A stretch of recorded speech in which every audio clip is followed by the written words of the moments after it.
Susie,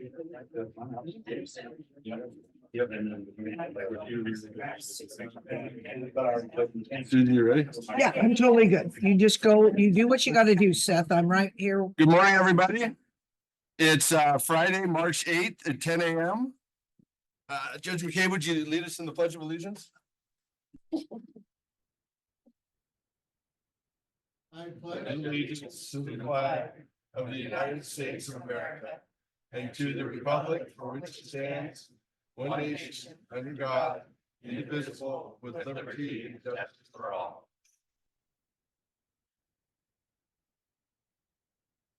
Okay, the first item we're going to talk about today is to talk about the district attorneys and PERS.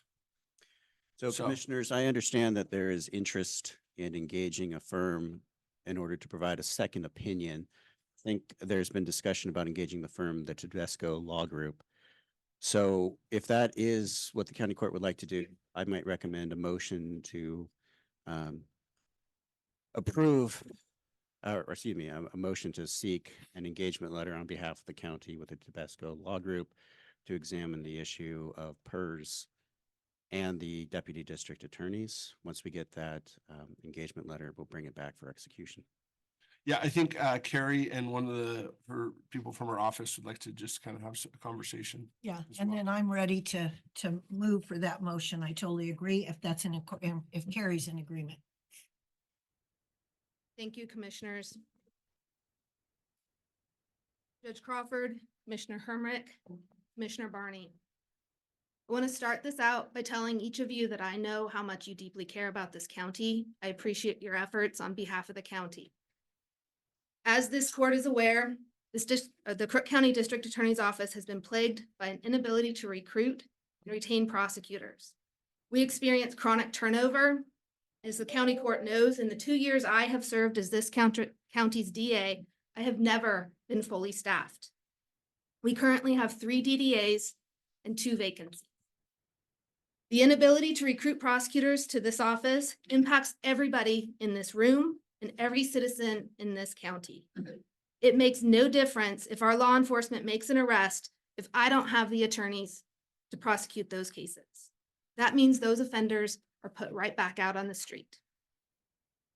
As you know, the legislature passed House Bill 2054, adding DDAs to the definition of police officers effective January 1st, 2024. House Bill 2054 added the DDAs to the definition of law enforcement. It did not create a new class of members. There is no requirement that the entire county be added to PERS. It merely added DDAs to an existing class. This county has had that existing class in police fire PERS since 1973. I encourage the county court to review. I'm sorry, Carrie, people are having trouble hearing you. Is there a way we can turn up the mic? Because I think she's. Maybe I get closer. Could you, maybe if you could take it out. You can take it out if you'd like. I'll just move it closer. If I get too loud, let me know. I encourage this county to review the legislative Doc, can you summary. hear her? Yeah. A little better. Can this go up?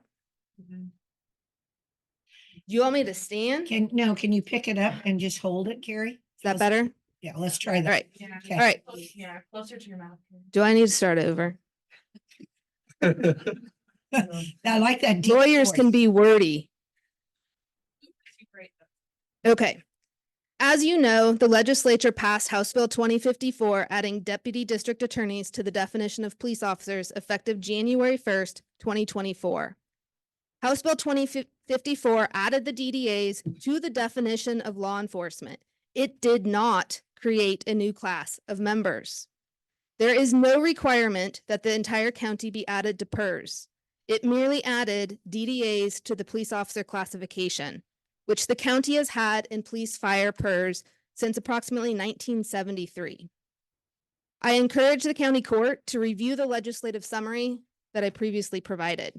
It's also online under the House Bill 2054 legislative history. I understand the county has been given legal advice from an attorney selected by the interim county administrator. Notably, I have not been included in those conversations. nor has anyone who has a different assessment than the current county administrator been involved. On Wednesday, I was asked to speak with the attorney so I could understand things. Although during that conversation that I had yesterday with the retained counsel, I pointed out flaws in his position. However, I was advised that our conversation was a one-way conversation, that he had not been authorized, that he was only authorized to advise me as to his position. He was unwilling to consider any viewpoint other than the legal position that has been the agenda of the current interim county administrator. As an aside, as this court knows, the county administrator and our county legal have previously taken the position that my DDAs are state employees.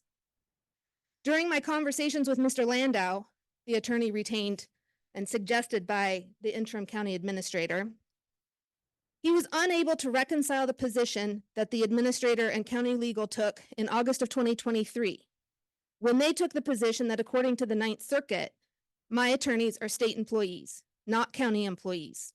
Mr. Landau is going to inquire and see if the administrator and county legal wanted to change their previous stance on that issue. It should concern you that legal advice that you get flip-flops based upon the result that is desired. It is important to shine a light on the process of how we have gotten here. In court, we often look at a person's bias, their motive, when examining the validity of their statements.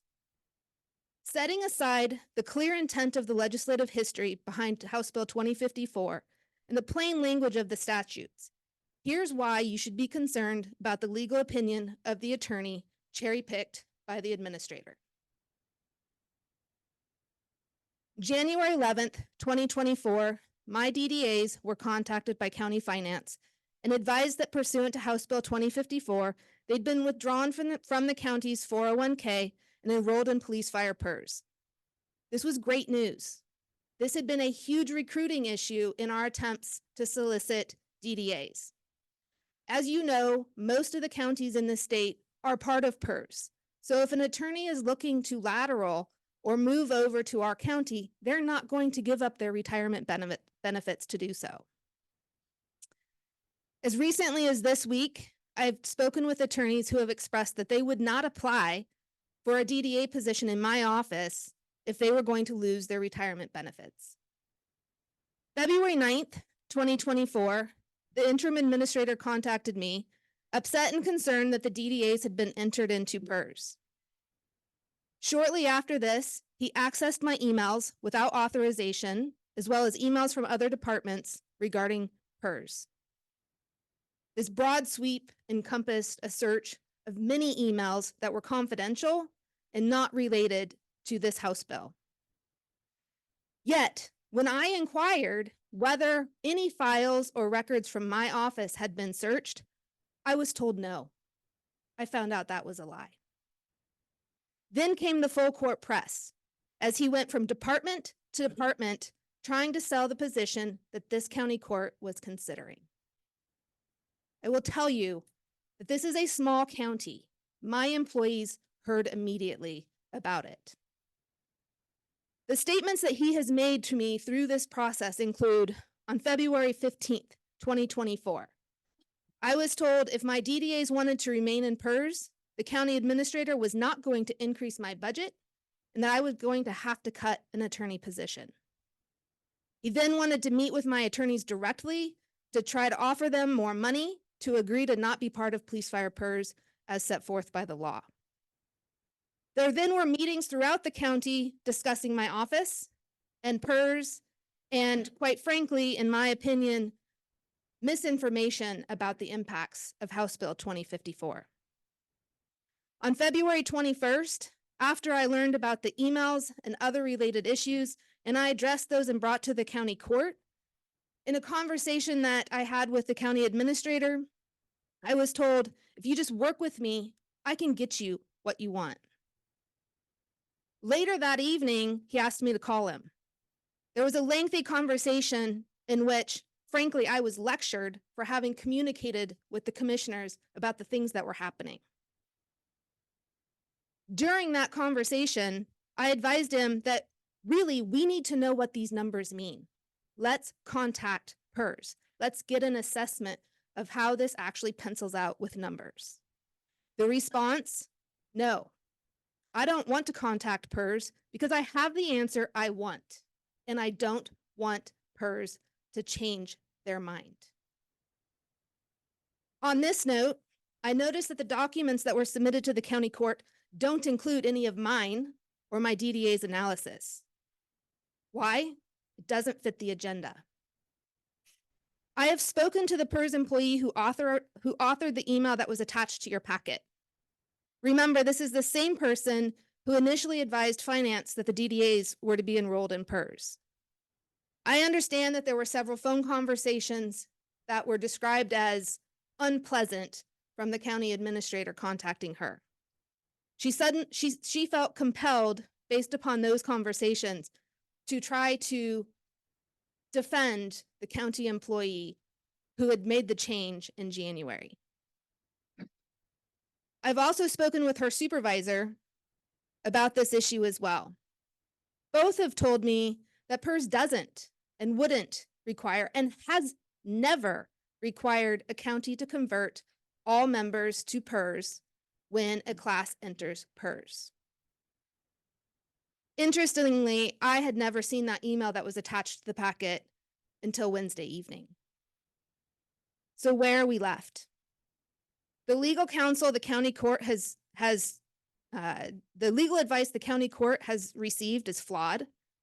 When the process is cloaked in dishonesty, secrecy, and misrepresentation, there can be no faith in the result.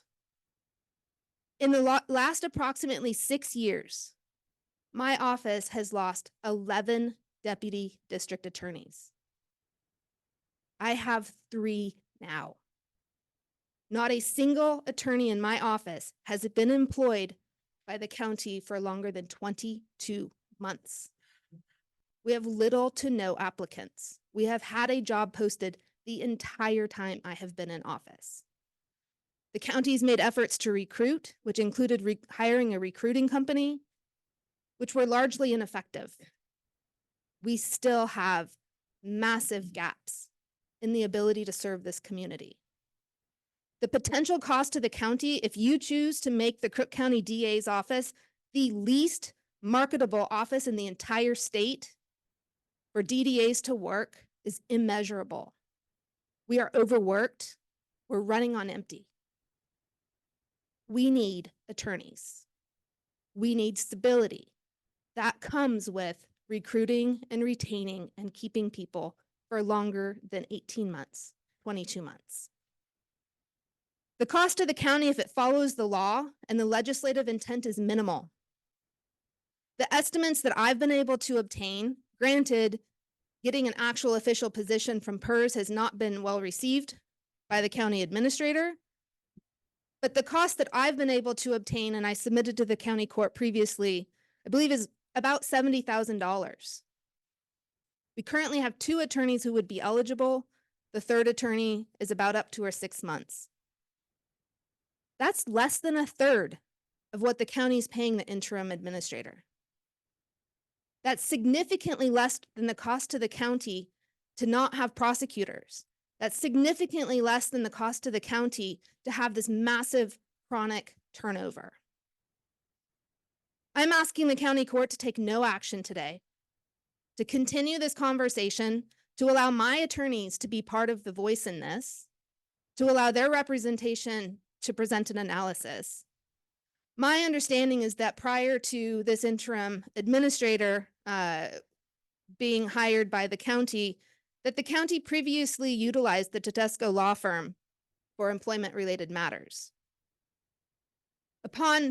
In my understanding, is the sole reason for the counsel that was retained for the legal advice in this case was that that was the preferred attorney by the interim administrator. I also asked the county that the person who frames the issue for the attorney be neutral. It should not come from the person who clearly has an interest and a bias in this. I've touched on just part of the things that are happening. I encourage this county court not to jump to a quick conclusion here and take an action that negatively harms my office, who's trying to serve this community. I appreciate your time. Okay, so first of all, Carrie, that was a very nice, you did a good job. And I wanted to tell you that I have talked to Andy, and any communication between Andy and your department, I'm going to be present. So I want you to know, I mean, I know you know that, but I want to reiterate that. And we are going to have some conversations, I think, next week and discuss that. I definitely want to make the motion that Eric just brought forth, but I also feel before we do that, to clean it up, we made a motion after executive session. I voted yes at that time because at the time, the legal advice that I had, we were going to break the county. We were going to have to, you know, get rid of other positions, furlough employees. So I made it on the basis of what was best for Crook County. I want to make a motion right now to rescind my vote on that executive session. So I think we need to rescind that. And then at that time, it clears us up to go ahead and make the new motion. So I so move that motion of rescinding the vote after executive session and moving on. I will second that. Thank you. Any discussion? No, All those in favor? aye. And I just want to be clear, I voted no. You did. You So did I vote just think no. It's important that it wasn't a 3-0 vote. It was, No. and again, I don't think it was legal. I think it was the interim administrator pushing very, very hard, saying that this needs to happen right now. Oh, really? First time in my life. So I'm saying that, Got way loud. well, I don't have a middle ground. We've noticed that. Yes. So, Mike, you got me? So what I was saying is, my impression in the meeting was that it was the administrator, the interim administrator, that was aggressively pushing that we need to make this decision today. I inquired if the fact that we could wait till Wednesday and bring Carrie in on the conversation and let her be part of it. And he said, well, if we don't do it now, we could be totally screwed forever. But I had a conversation with Carrie, and she told me that the PERS department was not in any hurry to force us to continue to be part of this. And if anything, they wanted more time to be able to look into it. So that's what was so concerning to me. Okay. Eric, could you restate your motion? I think we might need to vote.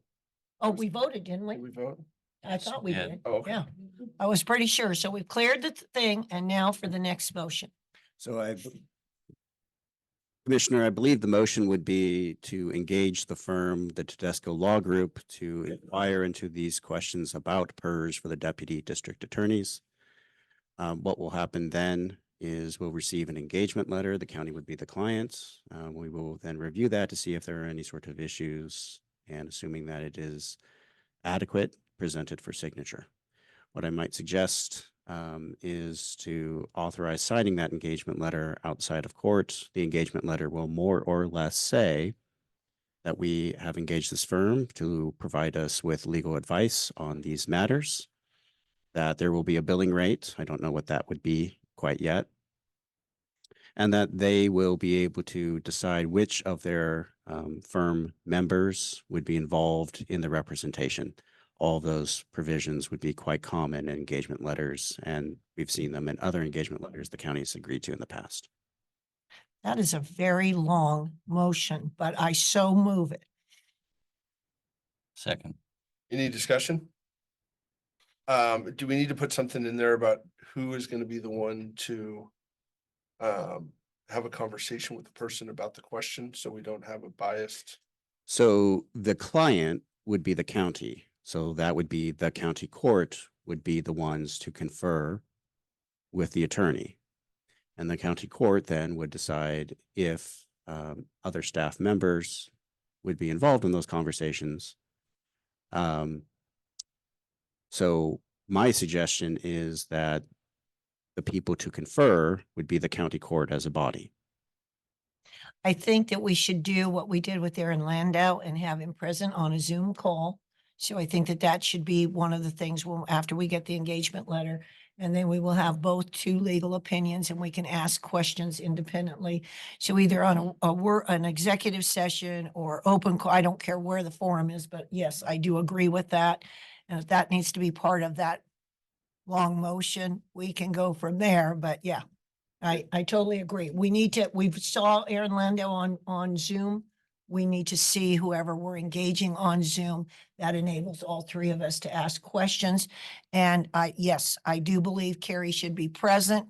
And like I said, I'm going to be your shadow on any other additional meetings. You'll get tired of me, but I'm there. I don't think we'll get tired of you. Okay. I know that this issue has been closed, but I think that given kind of the public history of this, my assistant chief deputy DA would like to address the county court because we haven't really been, I've been to some meetings, but not all.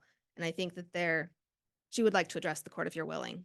I have no problem with any of your department that it affects you. So it's a big effect. So I have no problem with that. I still think the motion is okay because we're engaging. You know, the intent that we want to do a Zoom call. So when we do the engagement, I don't know if we have to write that or whatever. Yeah, I think that has to be communicated to the Yeah. firm. So you have a motion in front of you.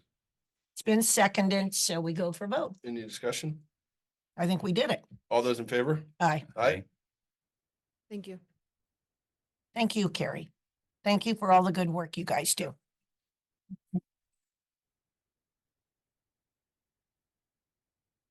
Okay.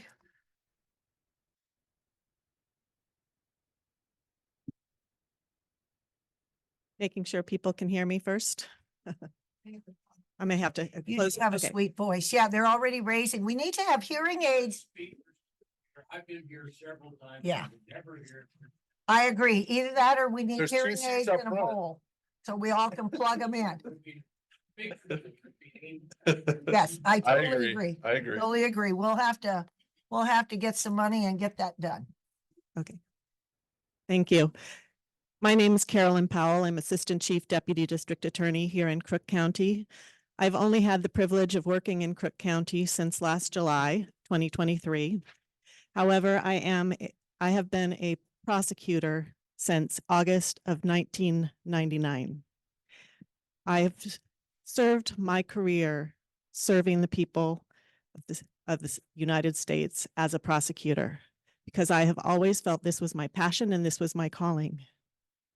I have this job now because I want to continue doing this work and I care about the people of this community.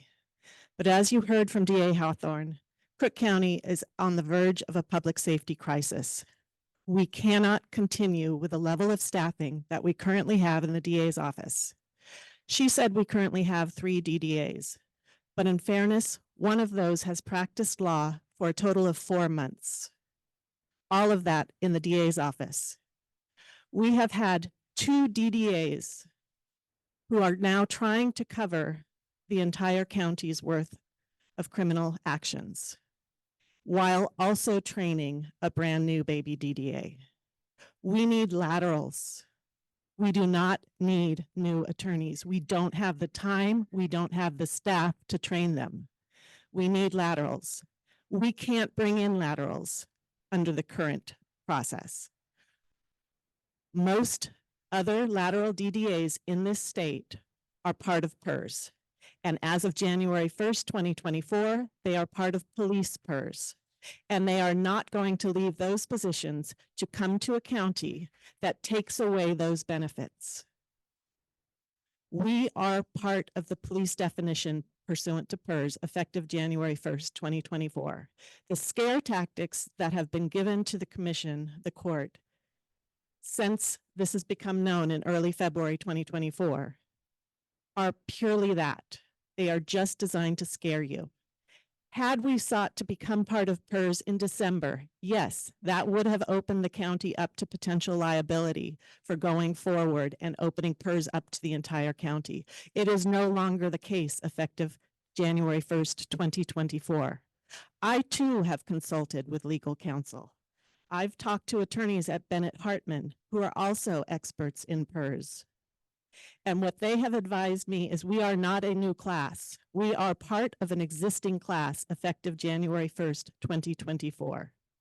The definition that is put forth in 237.610 is no longer relevant.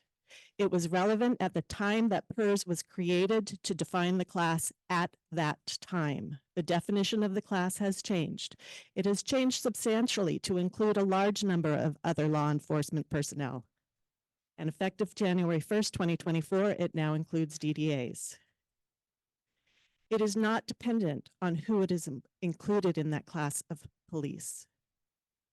If you hired a new deputy sheriff, they would be required to be included in PERS under the police fire definition. If you created a new law enforcement agency in the county of Crook, they would be required to be included in PERS under the PERS police fire, PERS. And DDAs effective January 1st, 2024 are required to be included in police PERS. You would not be entering into a new contract with PERS for general PERS. We would fall under the contract that the county currently has to provide PERS for police fire. There is no non-discriminatory basis to keep DDAs out of police fire PERS effective January 1st, 2024. And one of the statutes that Andy Parks and Aaron Landau have not pointed out to you is ORS 238.070, which specifically exempts from the requirement that if you add new members to a class that already existed effective 2003, you are not opening the county up to adding anybody else into PERS. It specifically exempts that. And we have had PERS for law enforcement in Crook County since well before 2003. It does not open you up. And there is a reason that that statute was not brought to your attention.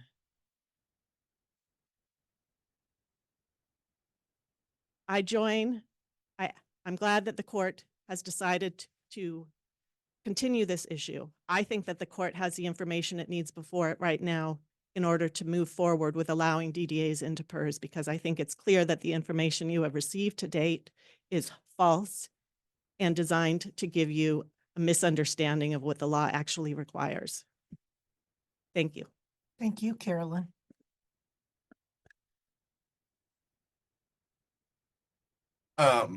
Before we move on, I think this is just another in a long line of issues that I've heard about our interim county manager. There's administrator. And oh, sorry, I forgot. So this is just another example in a long line of issues I've heard. There's multiple department heads that have left for similar issues of the way that the interactions they've had with that person, as well as other department heads that say, well, we've told them this, I don't know why you haven't heard it. And I think that there is a total separation of what information is being given to the position and being passed on to the county court. And so I believe this is just the cherry on top, and I really think I'd like to make a motion that we finish his contract as of now. And we find a way to move forward and make sure that our employees are in a much better situation. I don't want to list off the departments because I don't think it's fair to them, but there are very key people in this organization that are very clear that if they don't see something happen, then they are out of here. And I'm even seeing some heads nod in the crowd that are people that work for the county. And so, I mean, if you look around, you can see what the situation is, and it needs to be fixed. So I'd like to see a motion. I guess Robert's Rule of Orders, we need to second it, and then I'd like to do discussion. Okay. So, discussion. To end the current contract This time. at this time for cause.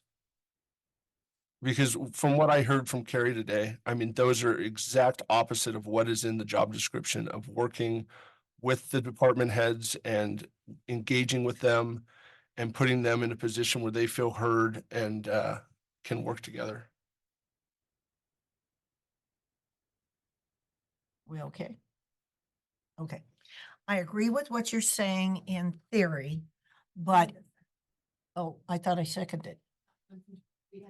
Oh. Okay, then I second it and I want it for discussion. That's Robert's rules of order. I agree with what you're saying in theory, but I feel that that would be, oh, I don't know what the term is, premature at this time, just because I concede to the description that Brian, Jerry, and Seth put out for what a county manager would be. I have no problem with that. I want it to go out tomorrow, which I think when we get down here to item 3, I think that that's what we should move to do. As far as getting rid of Andy today or in 30 days, as his contract says, I feel that's just premature at this time because I feel, yes, I agree with the department heads. I have went to the different departments and told them that they are not to have any contact with Andy without me, and they know that. And Andy and I are setting up a discussion on Tuesday. We're going to talk about employee relations. I just feel that for continuity of the figures and that, I feel that's premature, Seth. And we're not in a perfect world and we need that transition. So I can't endorse your motion because I feel we need to get the county manager thing out. I think we've been sitting on our hindies and not doing that, and we need to get it out. I think we need to have that county manager come and coordinate with Andy. We've just done goals and settings. I think that all needs to be coordinated. And then Andy goes back and he goes back to Portland and we are fine. But I think it's premature to not have someone in line to do that. Because we are elected officials. And while I can do finances and all of that, I do think that we need that transition. So I can't support your motion. I want to try to solve our problems internally. And that's my take on this. And yes, I do agree with you in theory, but I don't think in practicality, it's a good thing for the taxpayers or for this administration. Oh, go ahead. Let Brian talk. So we've discussed this at our last meeting and was unsuccessful at terminating Andy. And here we are again, grandstanding, doing the same thing. I appreciate, you know, the deputy district attorney and the district attorney for standing up here and communicating with us. But we as a governing body have an obligation to the whole county. And we make decisions based on the whole county. And we have worked for a very long time to try to improve the retention and of the deputy district attorneys, the police officers. We have done numerous things on trying to do benefits to bring people here to come to work. We had a program where we gave $10,000 to a deputy district attorney to come to Crook County and work. Was here a very short time and left with our $10,000. We have tried and we continue to try and we will continue to keep on trying to bring people here. And, you know, again, I respect the district attorney's office and they are very important to our county. And our attorneys, and we have their opinion, we seek legal advice, and we got an opinion, and we operate based on that opinion. So we have conflicting opinions here. So let's figure it out. Let's don't, you know, throw the baby out in the water. Let's try to work this out, figure it out, and move forward. That's in betterment to the county. And I sit here and listen to everybody, or not everybody, but many people criticize Andy. He has a very tough job. He's trying to fix a county that's broken. And folks, it's broken. I have been here for 7 years. And there needs to be some changes and some things fixed. And he's been trying to do that. And, you know, I'm sad that there's been this disrespect for him. And certainly he may not be the easiest guy to talk to, He has helped this county immensely. He has helped the city financially. He's helped the county financially. To me, I believe they're better off. I believe the sheriff's department is better off than it was before Andy was here. And this would have happened had Andy not been here. Most of the monies that we've been able to receive through ARPA. You know, I could be wrong, but I'm going to leave it at that. And hope that this board up here can get its act together and do the right thing for our community. Yeah, again, I'm not sitting here saying Andy is the worst person in the world and that he hasn't done positive things in the county. I'm not here saying that Andy's the worst person in the world and that he's done nothing positive for the county. But when numbers and projects and different things like that, I've told him he does a great job and I appreciate those things. But when it comes to administrating to the employees, I don't know if I've seen anybody much worse. The interactions that I hear from I had somebody last night call me in tears about some things that Andy had done. And I mean, it was 8 o'clock at night and this person was beside themselves. And that's not something that happens when you have somebody that understands how to interact with the general employees. And that's what I'm talking about. I would be fine with if you want to change the motion to keep Andy around in a capacity of specific projects, but I am not comfortable with him continuing to have the oversight of all these employees. Because if you look at the different department heads, what they've seen, how they felt, the fact that they've been told, if you talk to the county court, you will be fired. I mean, that's the only reason you would do something like that is if you weren't comfortable with the conversations they were going to have with those people. So I guess I would say I would be willing to change that. I really, really don't. I mean, I'm happy to have him share numbers with the new person, but I do not want him to share his managerial skills with the next person. And I totally agree with what you say.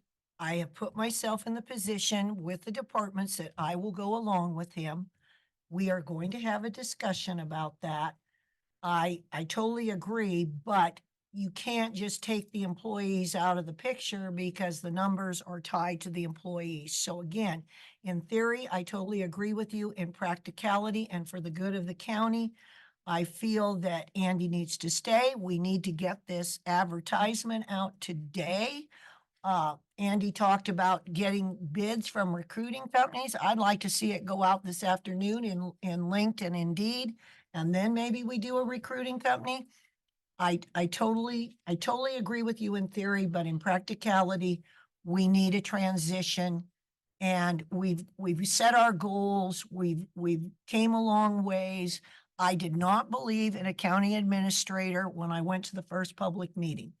I did not believe in a county administrator when I was sworn in. I now see the value of a county administrator. And quite frankly, I don't know if any of you know this, but I'm pushing for a compensation study for our commissioner pay because I feel that we're not in line with the other counties of Oregon, and our commissioner pay would be more than, if we went to what was right, we would be more than adequate in putting this new position in without any additional funding from the county.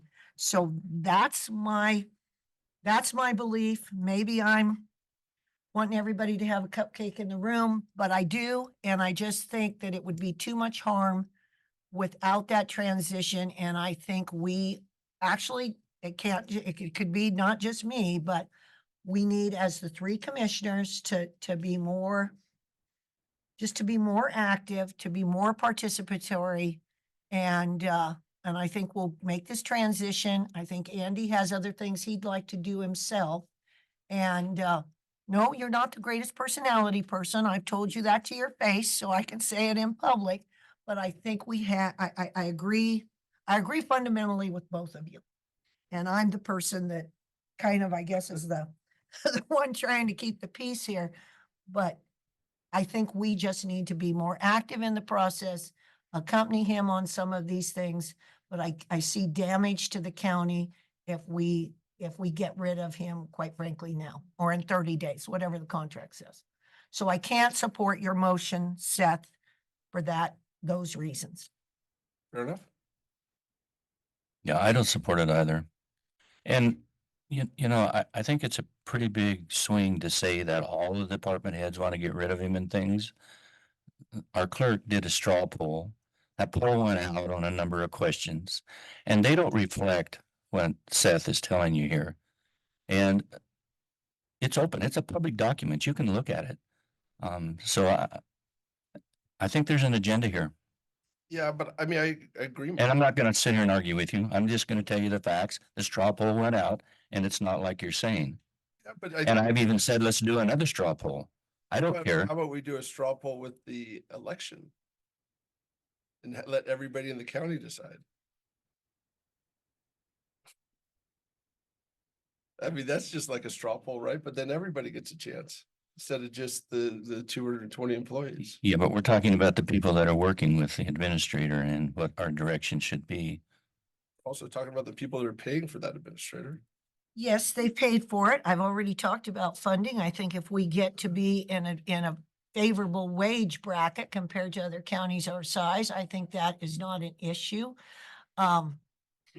I think that quite frankly, we need a county manager. I think Brian made a good point the other day in the fact that we're so busy worried about all the little stuff. We're not going out to the state, and we're not doing what we should be doing, is promoting and getting grants and getting funding and fighting at the state and doing all that. We're not doing that because quite frankly, and again, I'm going to bring this up. I'm working over 40 hours a week. This is a part-time job. I'd love it to be a part-time job, but it doesn't work out as a part-time job. I left the office at 8:30 at night last night. I went to work at 8:30 in the morning. So we need to be realistic and we need to be honest to the people. We need to have 3 full-time commissioners. We need to get a county manager on board.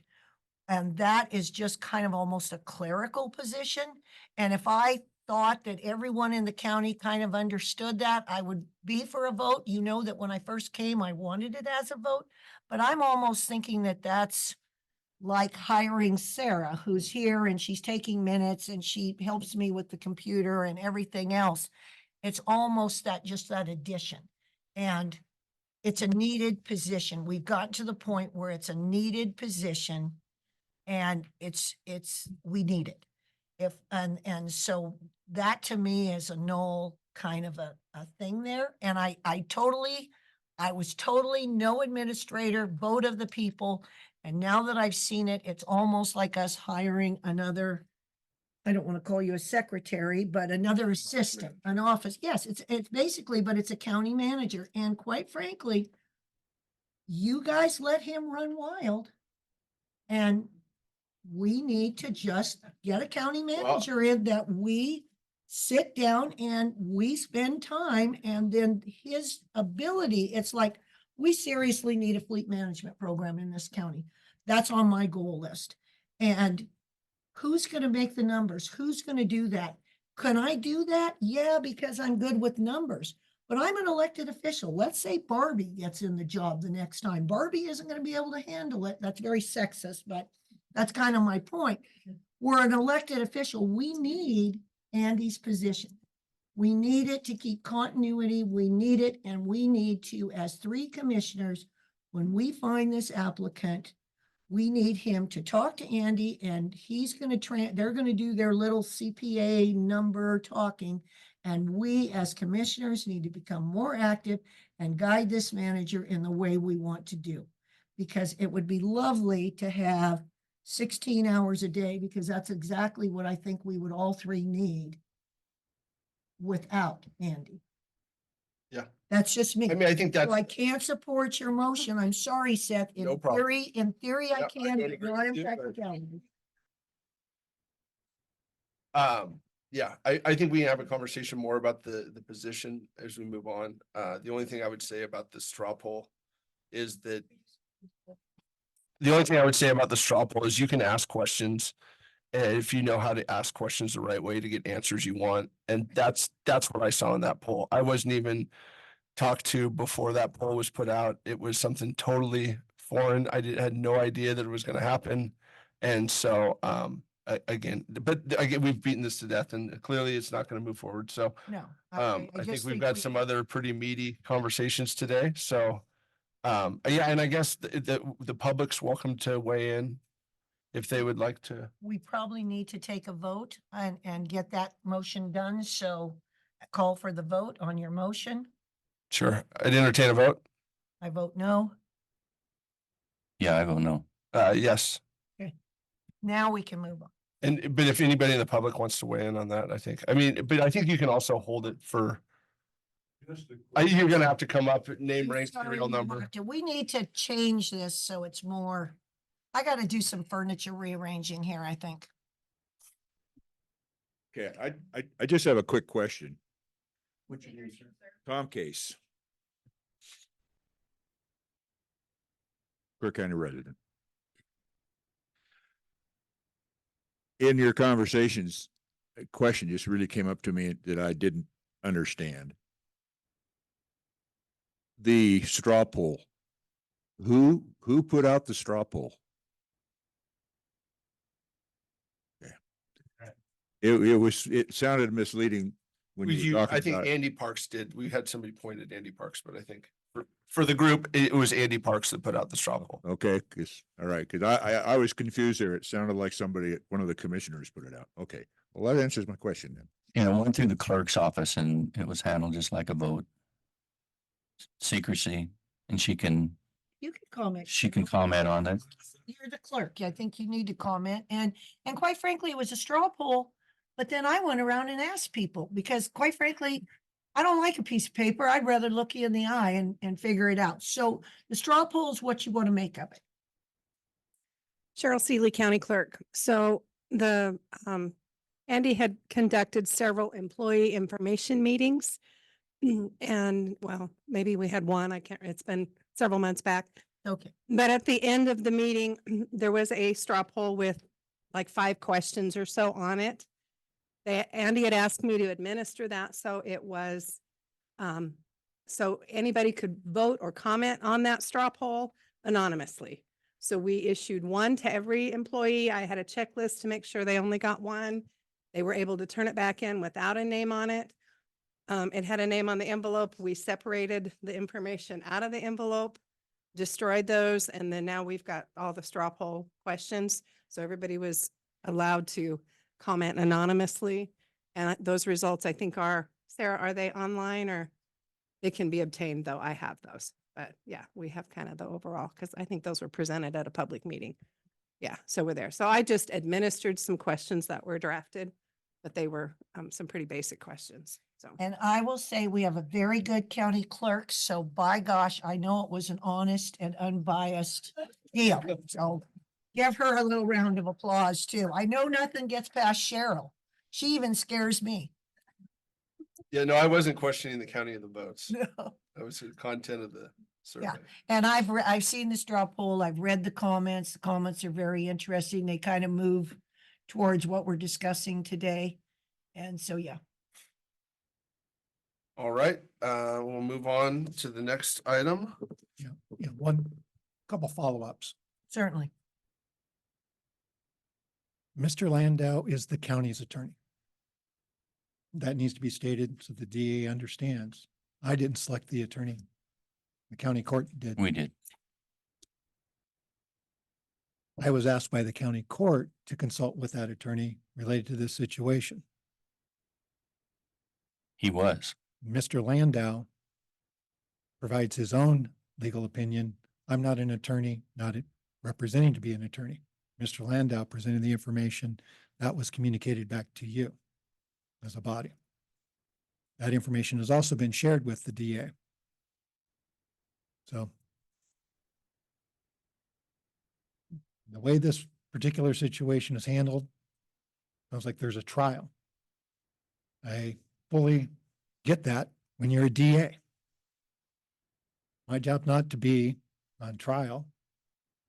My job is to help this organization, which I've been doing, to move it forward, make some decisions, particularly around governance, and to move the organization in a direction that it can succeed as an organization that has grown significantly without really a whole lot of guidance, a lot of turnover in key positions such as finance, which has been a big part of the organization's issues. A lack of administrative oversight to that function has led to some serious issues. This PERS issue that's communicated through the emails shows that the staff took direction from PERS to enroll the deputy DAs into PERS without any communication back to me or to the county court, or for that matter, to the district attorney. I fortunately came across it in a timely fashion and followed up with it to make sure that it ultimately, whatever decision is going to be made with this, that it didn't result in the county inadvertently agreeing to enroll the deputy DAs and ultimately, by doing so, incur a $1.4 million annual operating cost. That's the due diligence, that's the professional responsibility I have to the organization. If that upsets a few people, and they're not understanding the role of this position. Again, Andy, I don't think it's the direction of what you were trying to do. It was the way that so bad. It's not the direction of what you were doing. It was the way and the conversations you were having with the district attorney and their employees and things like that. That's what I'm concerned about. Again, I don't think you're bad at finance or projects. I think when it comes to interacting with county employees, I think it's something that's really difficult for you. And we've had conversation. I mean, you know that this isn't the first time we've talked about it. So we've, that's all I'm saying is that's my concern, not the content, but the delivery. Understood? And he's absolutely right. But when you have those communications, you get pushback from those that you're talking to because they have a different opinion of it and they look at it differently and they have, a big stake in it. We really had, the unbiased third party that gave us the information. It doesn't make any difference to him one way or the other. He doesn't see any benefit from it other than the check that we pay him to give us the information. It's the district attorney's office that receives the benefit. And so, and I'm not here to, to slam them, but what I'm here for is to get the right answer so we can make the right decision. Because if we have to pay $1.4 million to put everyone in, like as we have been told, look next to the person that you're sitting by. That person won't be here because we won't have the money to be able to have that many deputy district attorneys. It's a fact because we have to operate within a budget. And you can shake your head all you want. And I know you're a great attorney. It's evidence from your closing statement. But I'm not the one to fight with about whether it's right or wrong. That's why I am reaching out to find, and you continue to argue with me now. And I don't want to argue. I want to find the right answer so we can make the right decisions. And not, maybe your answer is right, maybe it isn't right. But let's find that out. And let's give us the opportunity to do so. And there are a lot of reasons why we can't retain people. That's why we have a $52 million building down the street so everyone can move into it because of the living conditions in the present courthouse. We are trying desperately to improve this county and give the employees opportunity. Okay. On to the next item, The big one. the big one. Okay, get ready. Sarah, can you put the PowerPoint up, please?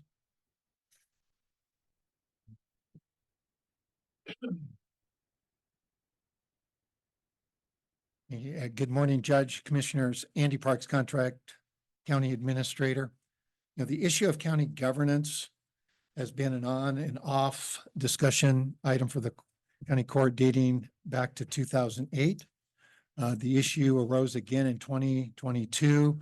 And in August of 22, the county engaged me to help facilitate and move the organization to a change in that structure. In April of 23, you voted 3-0 to add the county administrator role to that particular contract. Through this process, there's been a lot learned as it relates to the tradition around the county court and the county judge position. The county court has discussed this issue in several public meetings, including 3 dedicated meetings in September of 23. The court has desired to make a decision on this governance model prior to the filing deadline for elected positions for the judge and for commissioner position 1, that is March 12th. Am I supposed to be going to the slide yet, Andy? No, go ahead and go to the next slide now, please. Today, the court is considering an order that revises the form of government. What the order does. The order changes governance from a county court to a board of commissioners. The office of county judge is abolished. The county judge shall serve as the 3rd commissioner and chair of the board of commissioners through the end of the current term, which is December of 2024. At the next general election, which would begin, the primary part of that is in May of 24, the office of the current judge, a 3rd commissioner position with same qualifications and provisions of law as the other county commissioners, would be elected. The board chair will rotate amongst the 3 commissioner positions beginning January of 25. The Board of Commissioners shall appoint a county manager. The changes will be effective immediately. This is reflective of the consensus of the folks that are on the county court, and that's what's being presented for your consideration. Next slide, please. People might ask, why the change now? Just a little bit of history, kind of bring us all up from the beginning of the state to the current situation. County governments are an instrumentality of the state government. They were created to carry out the local responsibilities, such as road, health services, sheriff, jail, district attorney, justice, juvenile, and so forth. Counties are organized in the same way, operations and power. They were all 36, however many counties were originally established in this state, were all organized the same.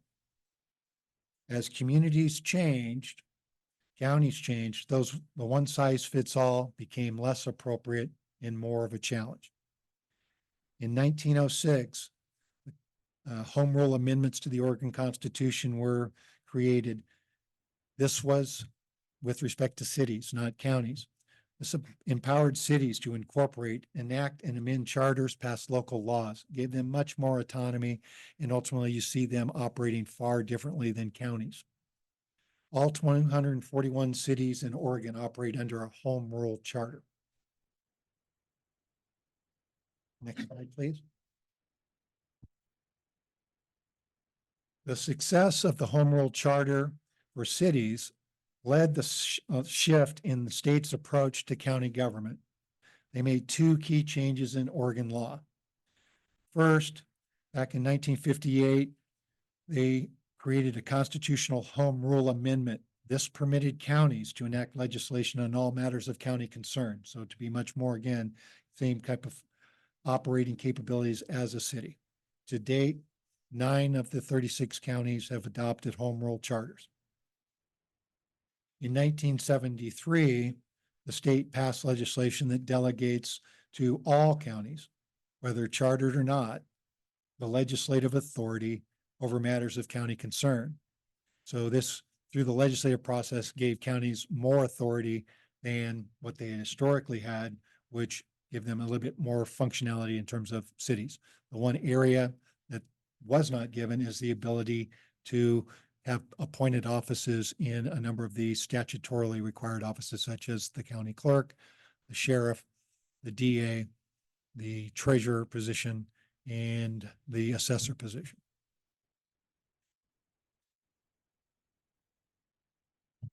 Next slide, please. This is dirty. I'm sorry. In the early 60s, the legislature enacted ORS 203.230. Again, this permitted county courts to abolish the position of county judge, create a third commissioner position. The law was to help resolve a problem in the nomenclature. A county judge was an office having administrative powers only. In other words, as the judicial functions of the county court moved to the circuit court, the judges effectively weren't doing any judging at all, but were doing the administrative functions within the county government. In 1992, Crook County Judge Hoppus requested the state to transfer judicial functions to the circuit court. At that time, and since then, the county court chose to retain the county court and judge position. Just as a matter of confusion in the citizenry, is we in the county court admin office regularly receive or field calls and visits from citizens asking about court appearances and other judicial matters. Citizens themselves aren't sure where they're going, what they're doing, because you have two bodies named court. Which Sarah has said, if she has, I think, what, 2 calls for court versus 1 to commissioners, it's, yes, there is quite a confusion there. The next slide, please. This is a aggregation of the forms of government, the structure that exists within the state of Oregon. There are 7 county courts. Right now, these are all smaller than Crook County, with the exception of Malheur, which is 32,000 population. The others are all in the 10,000 or less range.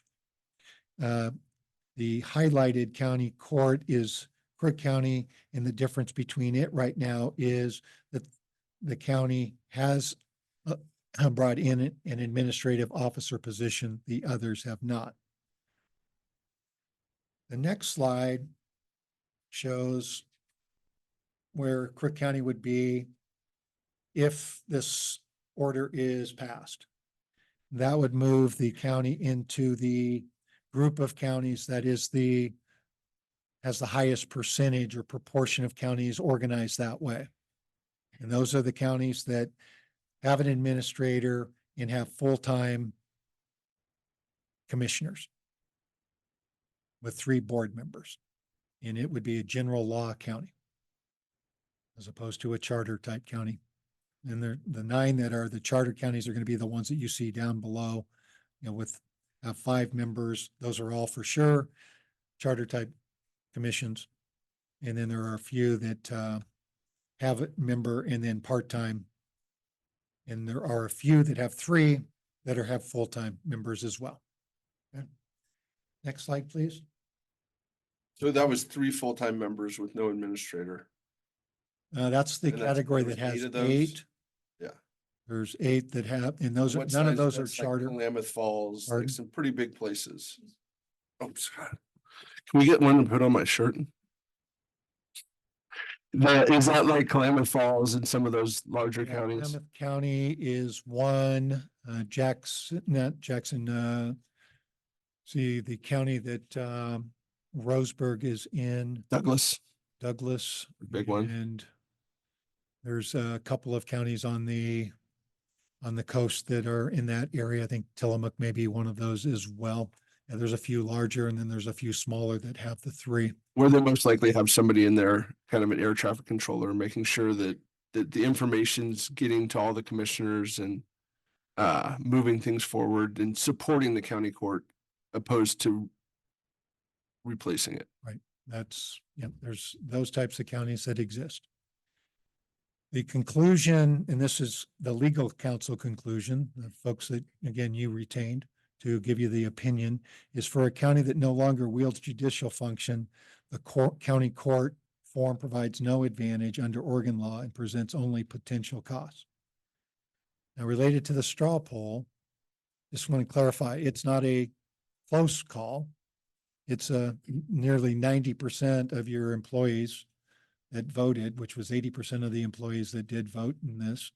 And I wasn't the one that finalized all the questions. The questions I drafted were reviewed by others and made part of the final record. 88% supported the change to a board of commissioners. Before we, who reviewed the questions? Several other folks within the organization. Were any of those elected officials? No, they weren't. And you were advised of this before the poll went out. Not accurate. Yeah, you opposed me sending it out. So that's, I've got. it Oh, I'm in there. sorry, the day before. I'm sorry. No, that's it what- was actually a week before that I was doing this. Whatever. So 82% support the administrator role. That's a very strong indication that the organization itself is ready to move forward. And again, my role is to get you there. I wasn't looking for a job to be your county manager, your county administrator.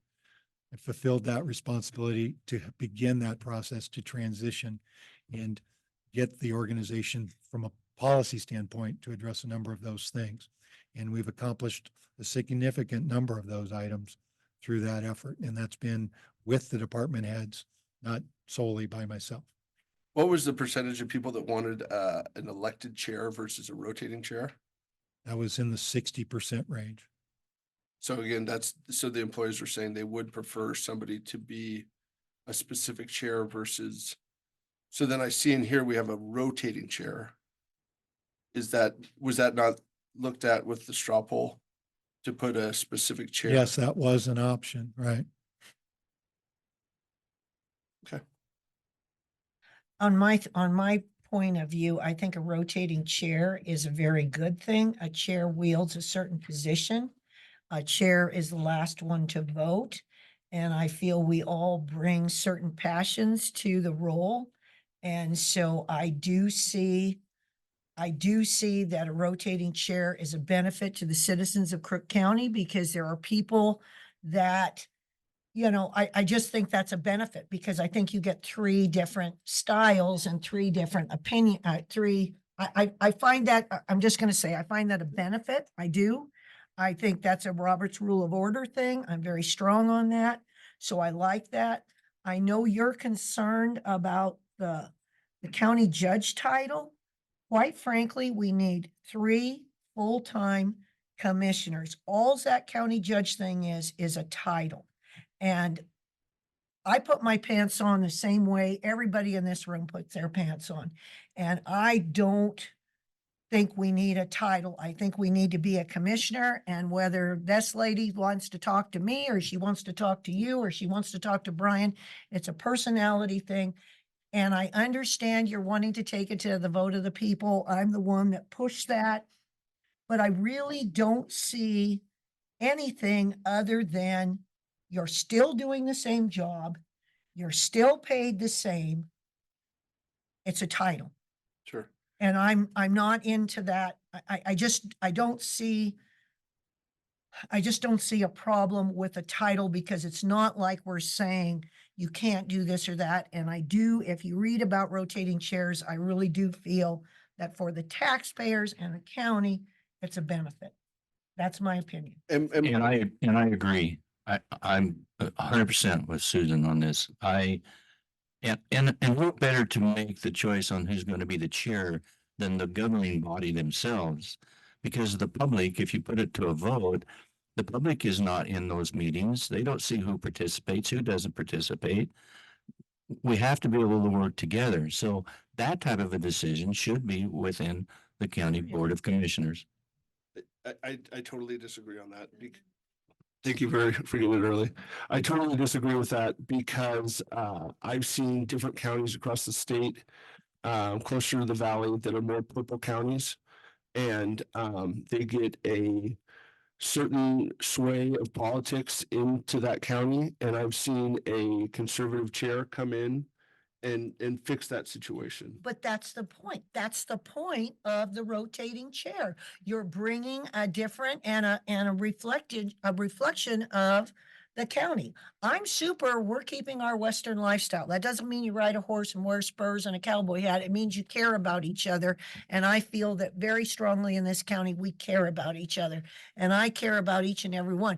By rotating, I feel that you do avoid that. And yes, maybe you're going to have a liberal, but then you got 2 conservatives sitting next to them and you vote them down. I mean, that's the basis of 3 people. It's a 2-to-1 vote if you have to do it.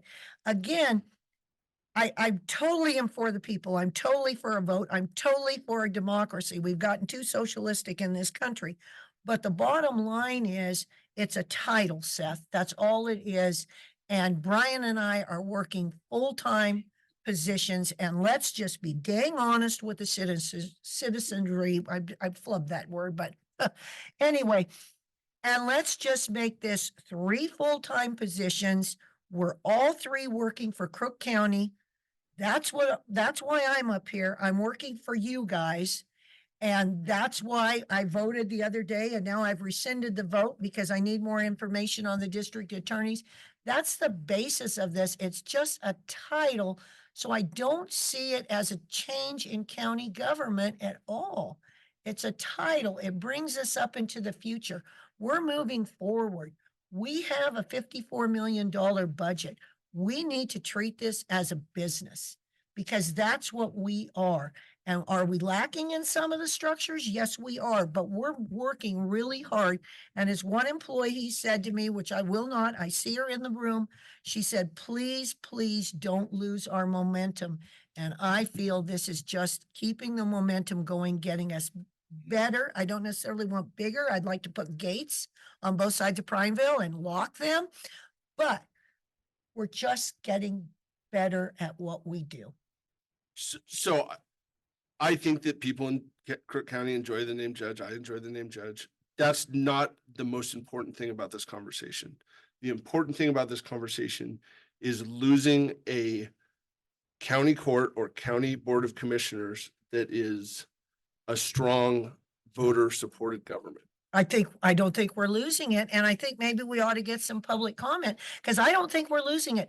We're just becoming professional as a board of commissioners. It's no change in our position. That's not going to make, I don't even like being called commissioner. I just want you all to call me Susie. That's the name God or my mother and father gave me. That's who I am. It really is not a change in governance. It's a thing of a title, but I really would like you to get some public to come up and. Can I just kind of speak to your points? Yeah. So, no. yeah, just 1 second. Let me just kind of explain to Susie explain to Susie what I think the issues at hand are here. And what I think they are is right now you have a position that's a strong chair and then commissioners. And what you're talking about doing is taking that position of that chair and turning it into a hired position. Yeah. It's A voter position. Who's going to hire that person? We're voting for that person. so would the county chair have the same powers as the current county judge? Sure. Okay. Sure. It's just, you're changing county judge to board of commissioners. And as far as I'm a rotating. buyer all day long on that. As long as the county judge still has hiring and firing and And the other all thing that those I think, things. we Ned. can't do it alone. You No. need us. We're just unifying, we're changing a name. That's all we're doing. And again, there's people out there that would rather talk to me. There's people out there who rather talk to you. There's people out there who rather Sure, talk to sure. Brian. Totally agree. Doesn't stop them. Nope. It's just a name. And I'm not opposed to a stipend to the chair. I'm not opposed to doing an extra stipend to the chair because the chair is supposed to be active with Sarah in doing the agenda. I'm not opposed to that. Again, that's a compensation study thing that Sure. Andy and I've talked about. And again, I think we need to get on board as far as if we're going to ask our employees to do a compensation study, by God, we need one too. So that is my opinion, but you're looking at this as like we're stripping your power. We're not stripping your power at all. We're just changing to a more professional. Better chat with Brian and Andy before you say that because. No, we're Yeah, not. okay. We're a third. It takes my vote, it takes your vote, and it takes Brian's vote. And what I would like to show the people here today is a 3-0 vote. And we walk out here and we're unified. And I feel then we have done what we're supposed to do. But you need to take public comment. Well, but I think we need to get over this Okay. before we move on. The incumbent is responsible for implementing the policies and goals of the county. Again, Instead of. this is the county manager. Yeah, I know. but Change instead the of- word. I don't care. Well, no, what I want to change is the county manager is supporting the county court in making the decisions. Perfect. And that, again, you got a job and you get this piece of paper and you read it and whatever. Quite frankly, who is going to get what this manager is supposed to do? The three of us. Sure. We're their bosses. We're the boss. So it can say here, wear blue every day. They may quit wearing blue every day, but Yeah, that's I up know. to us. So if you want to change a word, I can see to that because Okay. quite frankly, when this person comes on board, I'm going to tell them what I expect of them. And I don't really give a damn what's on this paper. That's the thing. That's just Yeah. what I'm gonna do. And that's what you should do. And that's what Brian should do. And there we are. Yeah, And no, it's- again, as long as it's not taking the place and the person that's in charge of hiring and firing of all employees. And it is somebody there that's there with us when we're doing that work. Then I'm much closer. I really think that it should go to a vote, but to change the name, but as long as That's all you're doing. the role of the county, but then it would, to me, it would have to be a county chair, elected county chair versus a rotating chair. I disagree with you on that just because I think Brian's right. So let's take the planning commission. I was on the planning commission for 8 years. Yeah. Every year, every January, we do an election for a chair and a vice chair. Now, we've been a little lazy. We have trained Mike Warren to kind of do what we want, so we elect Mike Warren every year. If that's the way the board moves, I don't care. That's fine with me. If we want to rotate, which I feel in this position, we need to rotate because it's just like you said, we get a liberal here. And they want to do these agendas. Again, we need the votes. Mhm. But then that liberal's out and sitting over here, which I'm not a liberal, guys, but you're sitting over here and now the next guy moves in. So it gives you more of a capability of ideas. I bring a certain passion. My passion right now is I want an event center for this county. That's what I want. I want a fleet thing. That's the goal I want.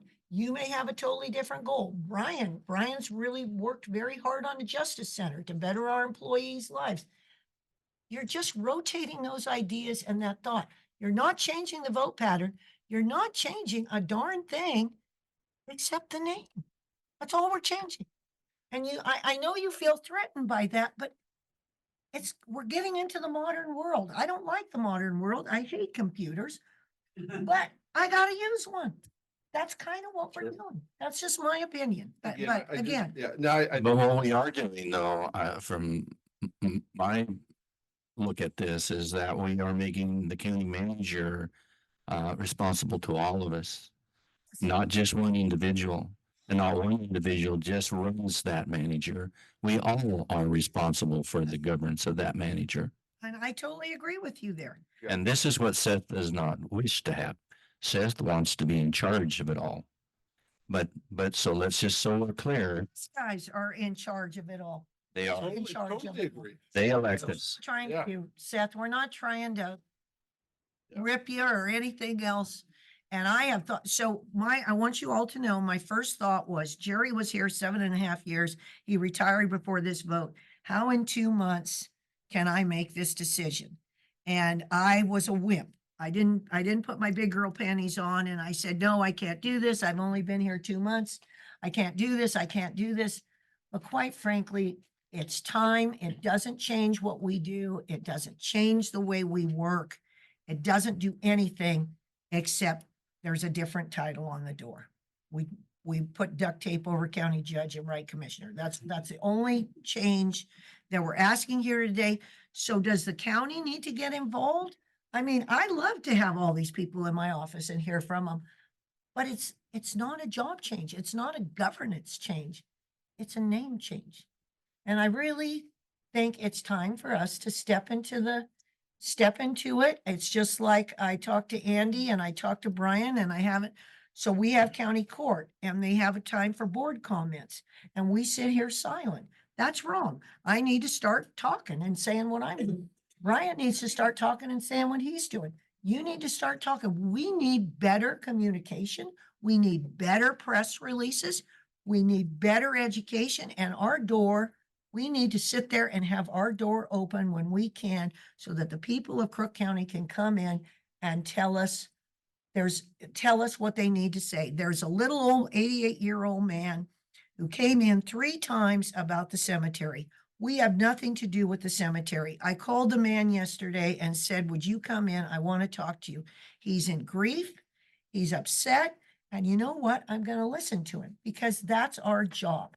And it doesn't matter if we are over that or we're not. That's our job, is to be the people and to make it work. And if we can make it work, great. If we can't, I want everybody to have a cupcake, like I always say. So we figure out maybe they only get a half a cupcake. Like I say, I think you politicize this thing, and I don't think it's a political issue. I think it's a name change, and that's all. And we can be as active as we want. And God knows, Andy probably hates seeing me go in his office because I'm always probably too active, but you're stuck. So there you go. Fair enough. That's my opinion, but I do think we have a lot of people in here. They've sat in those uncomfortable chairs. And if they need to talk, I encourage them to. If I'm wrong in my assessment, I want to know. I want to know your opinions. I have went to the employees that I respect here and I've asked their positions, and they all feel it's time for us to move to a board of governance and our commissioners. And I guess, like I say, I've got to step in the plate. That's why I got this job. And if people don't like it, that's okay. That's just my opinion. And I have also spoke with a lot of the department heads and, you know, a lot of the elected officials. And, there's one thing that always comes out is they're tired of us fighting. They want us to move forward and make this change. I'll leave it at that. Yep, and I agree there. I think that we need to show, we are the top and we need to show that we're unified.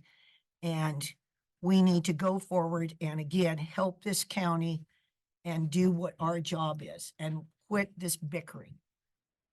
That's my opinion. So let's just raise hands and so I can get kind of a concept of how many people want to talk. 4. Probably 4. Okay, Mike, go ahead. And you know what? If you agree with what that person says, when that person is done, if you would raise your hand, I think that's wonderful because it gives us an idea of the pulse of the room or whatever you want to call that. But anyway. Okay, Mike. I just had to look at the clock and make sure it was still morning. Good morning. Yes. Having been to a lot of county court meetings and work sessions and so on, I get what Brian's saying. I'm tired of you guys fighting amongst each other. I really appreciate what you have to say, Susie. And you've mentioned a number of times here this morning about parliamentary procedure, Robert's Rules of Order. I would like to call the question, which means let's vote on it and be done with it. Okay, perfect. Raise your hand if you want to go. Yeah.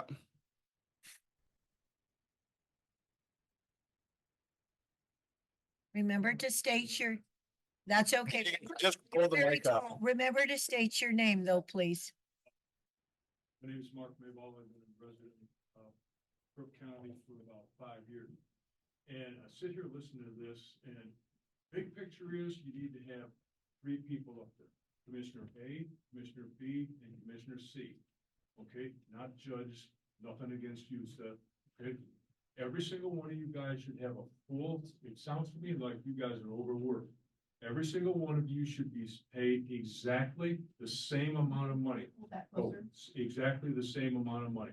You said you work sometimes 16 hours a day out of your office. You know, that's not fair. Okay, and as far as this guy over here, nothing personal. You need to get rid of him as soon as you possibly can, and you do that by finding another guy. I mean, now to take care of his job, because you are paying him an enormous amount of money.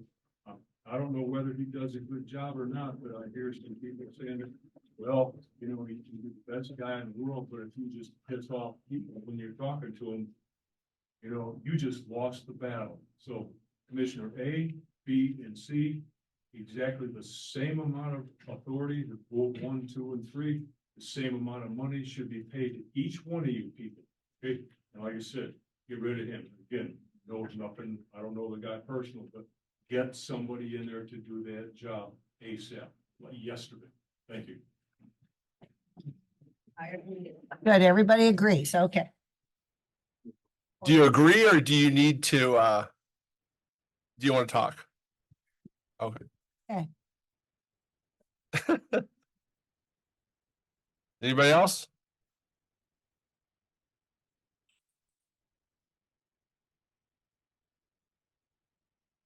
Dan Schutte. No, I hate these things. I think we all do. We'd all do. Dan Schutte, I'm a resident of Crook County, born and raised here. And watched a lot of changes to this You're county. gonna have to talk louder for them to hear you in the back. I'm sorry. Yeah. Now, is that better? Oh, much Yes, better. much better, Dan. So I've born and raised here, been a resident of Crook County for some time, moved away, come back 20+ years ago.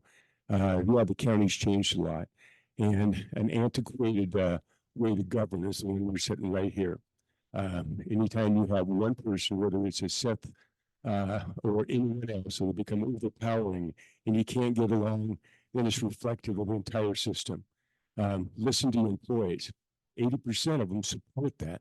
It's antiquated. I'll back up for a second. I was sit on 2 hospital boards. And if we run a hospital like the county government, you'd never go to the hospital because you have a lay person running big numbers and they're not available yet. You have, how big's your budget, Susan? 54 million. 54 million. And I'm sorry, you need an administrator. I don't care if it's Andy Parks, but you need an administrator. And we have to have equal vote up there so you can discuss things and get along. How to get on, I don't know how many hours each one of you put in. And a bunch, but we need some leadership and we need some cooperation up there. Thanks. And I think it's important to clarify that, oh, go ahead and clap. Yeah. That hand. So I think we need to clarify that at no point ever did one of us have more of a vote than anyone else. I think there's more engagement in And why do you get paid different, Seth? because Why do you have twice as much as the other there's more people? engagement in the operations of the county. Why in operations? You have an administrator. That's who should be doing the operations. You should oversee that individual, but not jump into operations. I It's a $50 million budget, man. I think that the voters need to have somebody, and that's where I think this conversation is going to end up, because that's what I'm concerned about, is having a hired person in charge of county employees without having the oversight of the voters. I sat on St. Charles board. Okay, I have for some time. It would be an oxymoron when I was chair of that organization that I stepped in and ran the operational issues of that hospital. I set direction and vision so we can keep good health care. And that's what we should be doing. They said in direction. Hire the right administrator. Maybe it's not the right one.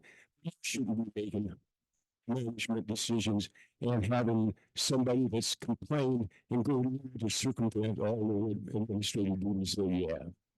Yeah, I mean, I think So I support you, Brian. I support you, Susan. Yeah. Seth, I think you're wrong. fair enough. I think if you look at Deschutes County and if you talk to Commissioner Adair there, she runs into situations where she wants to dive into departments that have been hired by the county manager and not through the county court, and they are unwilling to have a conversation with her. She says, they say you need to talk to the county administrator.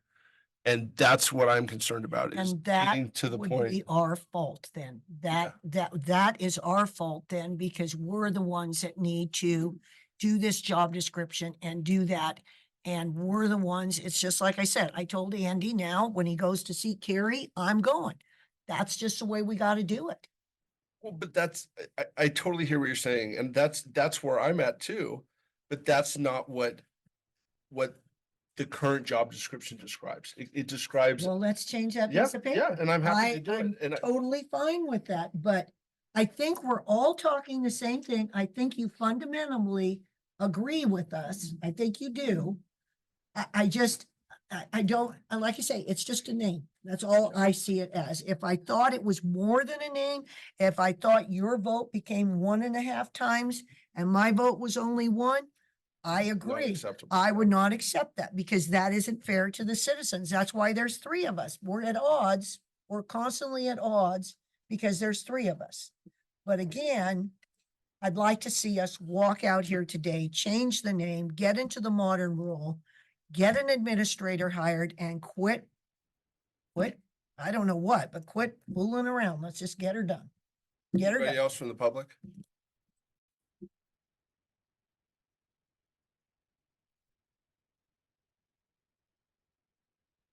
I'm Randy Winders, a citizen of Cook County.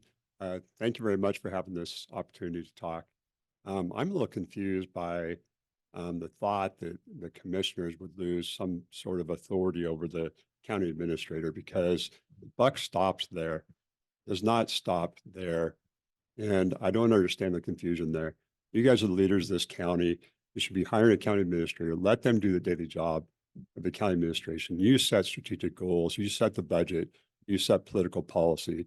That is what your role should be. So I fully support the order. I hope you vote yes on it. And thanks again very much. I appreciate your comments.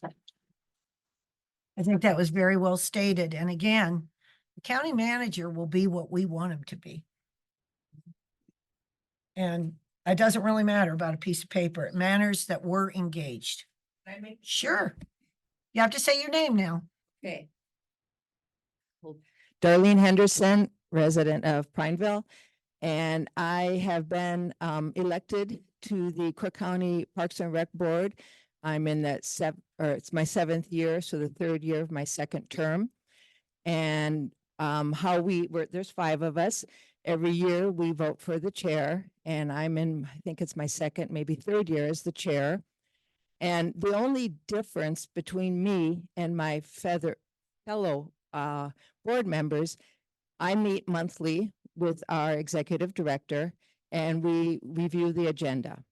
Every board member has the opportunity to put something on the agenda. They all have the opportunity to drive their pet projects forward.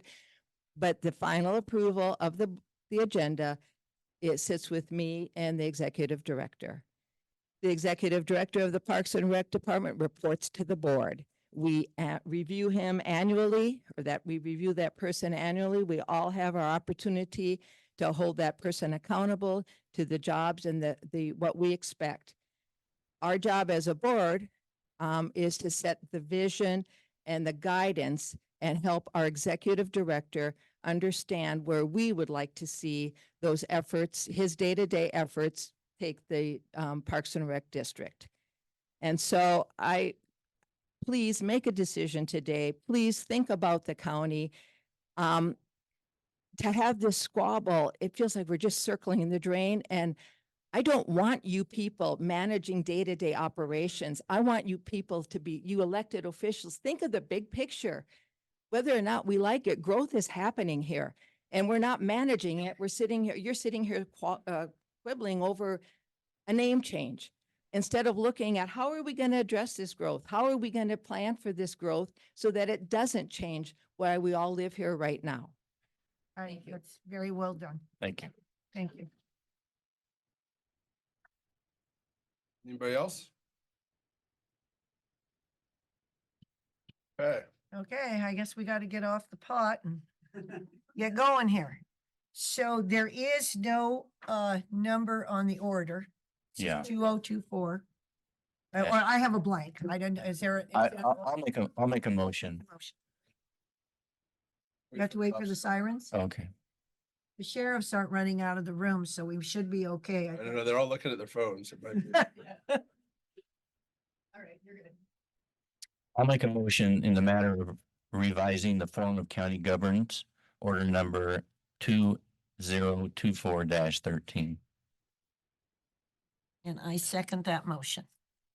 All right, any discussion? I think we've discussed this as much as we can. Yes, I agree. I mean, the only thing I would say is, myself and 2 other people in this room a long time ago, signed an ordinance that any change of government should be done by the vote of the people. Even if I wouldn't have signed that, that's something that I still believe, regardless of nuances or all those things. God damn it. Do you want me to start over? Just saying that, early in my career with two folks in this room, I signed a ordinance saying that we should have a vote of the people with any change of the government. And even if I didn't do that, that would be something that I would still think that we need to have. But I think I've been pretty clear about that. So And I think if we were changing our governance, I would agree with you wholeheartedly, but we're not. We're just changing a name. And we're all coming on board honestly as full-time employees, which we are. And then I'm hoping, my hope is, as we get a county manager, we mold him to what we think this county needs and what the people need, then maybe we can readdress going back. I see it in a couple years that maybe we can go back to a 1 full-time and 2 part-time, maybe 3 part-time. I don't know what's going to happen in the future. I just know we need to get together here for the people. And this is simple name change. If it was anything different, I am for a vote. I do believe in democracy. I do believe that we're the greatest country on earth, but it's not. It's a name change, Seth. That's all it is. And we're facing an election. And I've told Brian, I don't care about my pay or having my pay changed or one of that. What I care about is being honest to the person that is going to come into my job. Let's say I lose in May. I want them to know this isn't a part-time job. You can't go and do a job over here and think you can do this job. It isn't. And that's why I'm just trying to be honest, because I believe you do what it takes to get the job done. But let's be honest. And that's why I have told Brian, it's not fair for the next round of people to think this is a part-time job. If it was, I'd be the first to say, and I would be the first to also vote for me to be part-time, gosh knows, but it's not. So I'm going on honesty. It's 3 full-time positions. It's a name change. And if it was anything more than that, I totally agree with you. It's a vote of the people, but it isn't. So I don't agree with you. It's just a name change. I mean, I think that's a big part of it, but we're changing from an elected administrator to a hired administrator. Because that's, yeah, 100%, 100%. The county judge is the elected administrator of the county. And then you're going to go and change that to a commissioner and then hire administrator. 1000%. I don't think I agree with that. I mean, that's exactly what's happening here. But so, I mean, Okay. read through the order. I mean, I don't. I think Okay. that I Yeah, thought that this was a very nice order. And Yeah. quite frankly, is there any way you can put this up so the people can see it? Is there any way we can put this up so you people can all read what we're voting on? I thought this was very well written. I don't see anything offensive in this. I mean, I have read the order and I understand the order and I support it entirely. but I think, Susie, you need to understand that we're going from an elected administrator, which some people in the crowd want, to a hired administrator. And that is very clear in the order. And then we're gonna go hire that administrator to do the current functions of the elected administrator. No, we're not. No, we're not. No, we're not. I'm Em- sorry. I don't think that that's the intention, Seth, and I don't Let me at all. maybe address that. Yeah. The elected judge position in your county code lays out the administrative functions. Over the last several years with Commissioner Brummer and Commissioner Barney, and now you, Commissioner Hermrick, those duties have been delegated across the organization, well, up until the time that, I was here. So what that means is Brian and Jerry and Seth were all doing Seth's job. Now with me coming on board, that was changed to where that was consolidated into a single position That's hired. that's appointed, hired and fired by you to again represent Hired and and fired implement- by us. right, But and not implement implemented by us. Let him finish. and implement the direction that you as a body make. Not the direction necessarily of any of the department directors, that are used to going to a liaison and shopping for an opinion. That process has been eliminated through this change in government. They can certainly still talk to you. That's been discussed numerous times, and I keep hearing this thing that there's some prohibition on department heads talking with you guys. That doesn't exist, hasn't existed. They continue to have the ability to talk to you, and there's been no retaliation for anybody suggesting to talk to you. So that particular thing as it relates to the change in governance is you are going from a county court that has a full-time county judge to 3 elected commissioners of all equal weight. And in that process, you are, per this order, moving forward with what would be called a commission manager form of government, with a manager that is ultimately hired to carry on the administrative functions of the organization, consistent with the one speaker that spoke of the executive director of the Parks and Rec. That takes care of the day-to-day, and the board is really focused on the vision, the mission, and the community relations and so forth for that organization, rather than into the day-to-day operations. And that's the discussion that you have had in terms of the direction that you're wanting to go. Not to get bogged down with the day-to-day of what's happening in the road, but to be able to be at the legislature to make sure that there's funding for the roads, or to be at the legislature to make sure that the funding off of the Facebook, Apple data center projects up on the hill isn't legislated away to where you don't get the revenue. And the way that this organization operated over the last several years, there has been no influence whatsoever in Salem from this particular body. The influence has come from other elected officials. I know the sheriff is very well involved with the activities of the legislature, as is the district attorney, as is your county clerk. I mean, before we move on, I mean, we've gotten a lot of stuff done. I know personally that I've gotten a lot of stuff done during COVID, throughout that, the funding for the courthouse. Again, I'm talking of a quite a- body. You have not been up there legislatively working on solutions.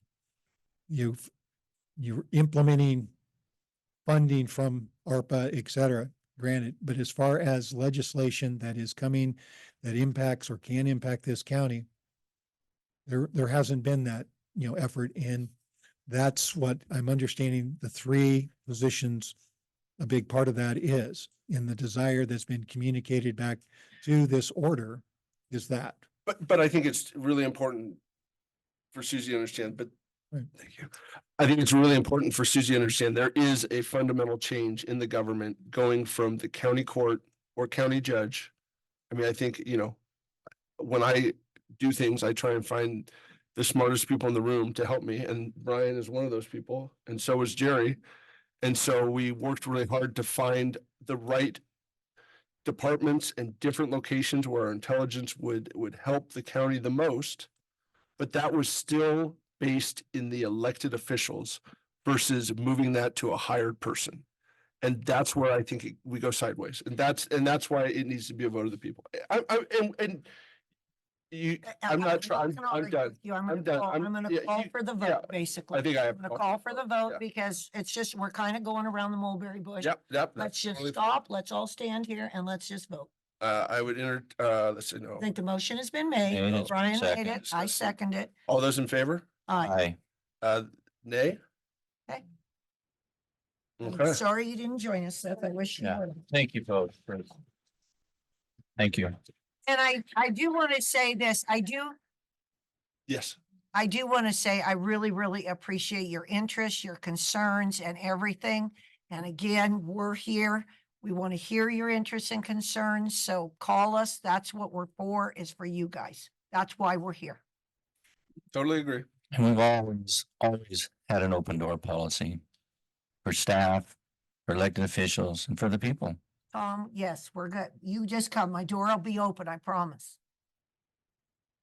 Okay, now on to the county administrator, No, manager, yeah, job it's a manager. description. I say that I'm willing to concede. I want us to go ahead and put out our application for a county manager really quickly. So, but I think we need to go through there and I change. concede to what you change, what you You're want to totally change. comfortable with me changing whatever I want. I could care less. Okay, so Well, I think Brian might. I do. The restroom. Well, you're the one who gets to decide. We'll take a 5-minute break to use the restroom. Yeah, can I use the restroom? I'm well.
Well, I think we need to duke it out No, I because, don't need to duke it out. I'm good. I'm Okay. good with what you two decide. well, but we're not gonna be able to decide. That's the problem. Here we are. Oh, I think we're on the record.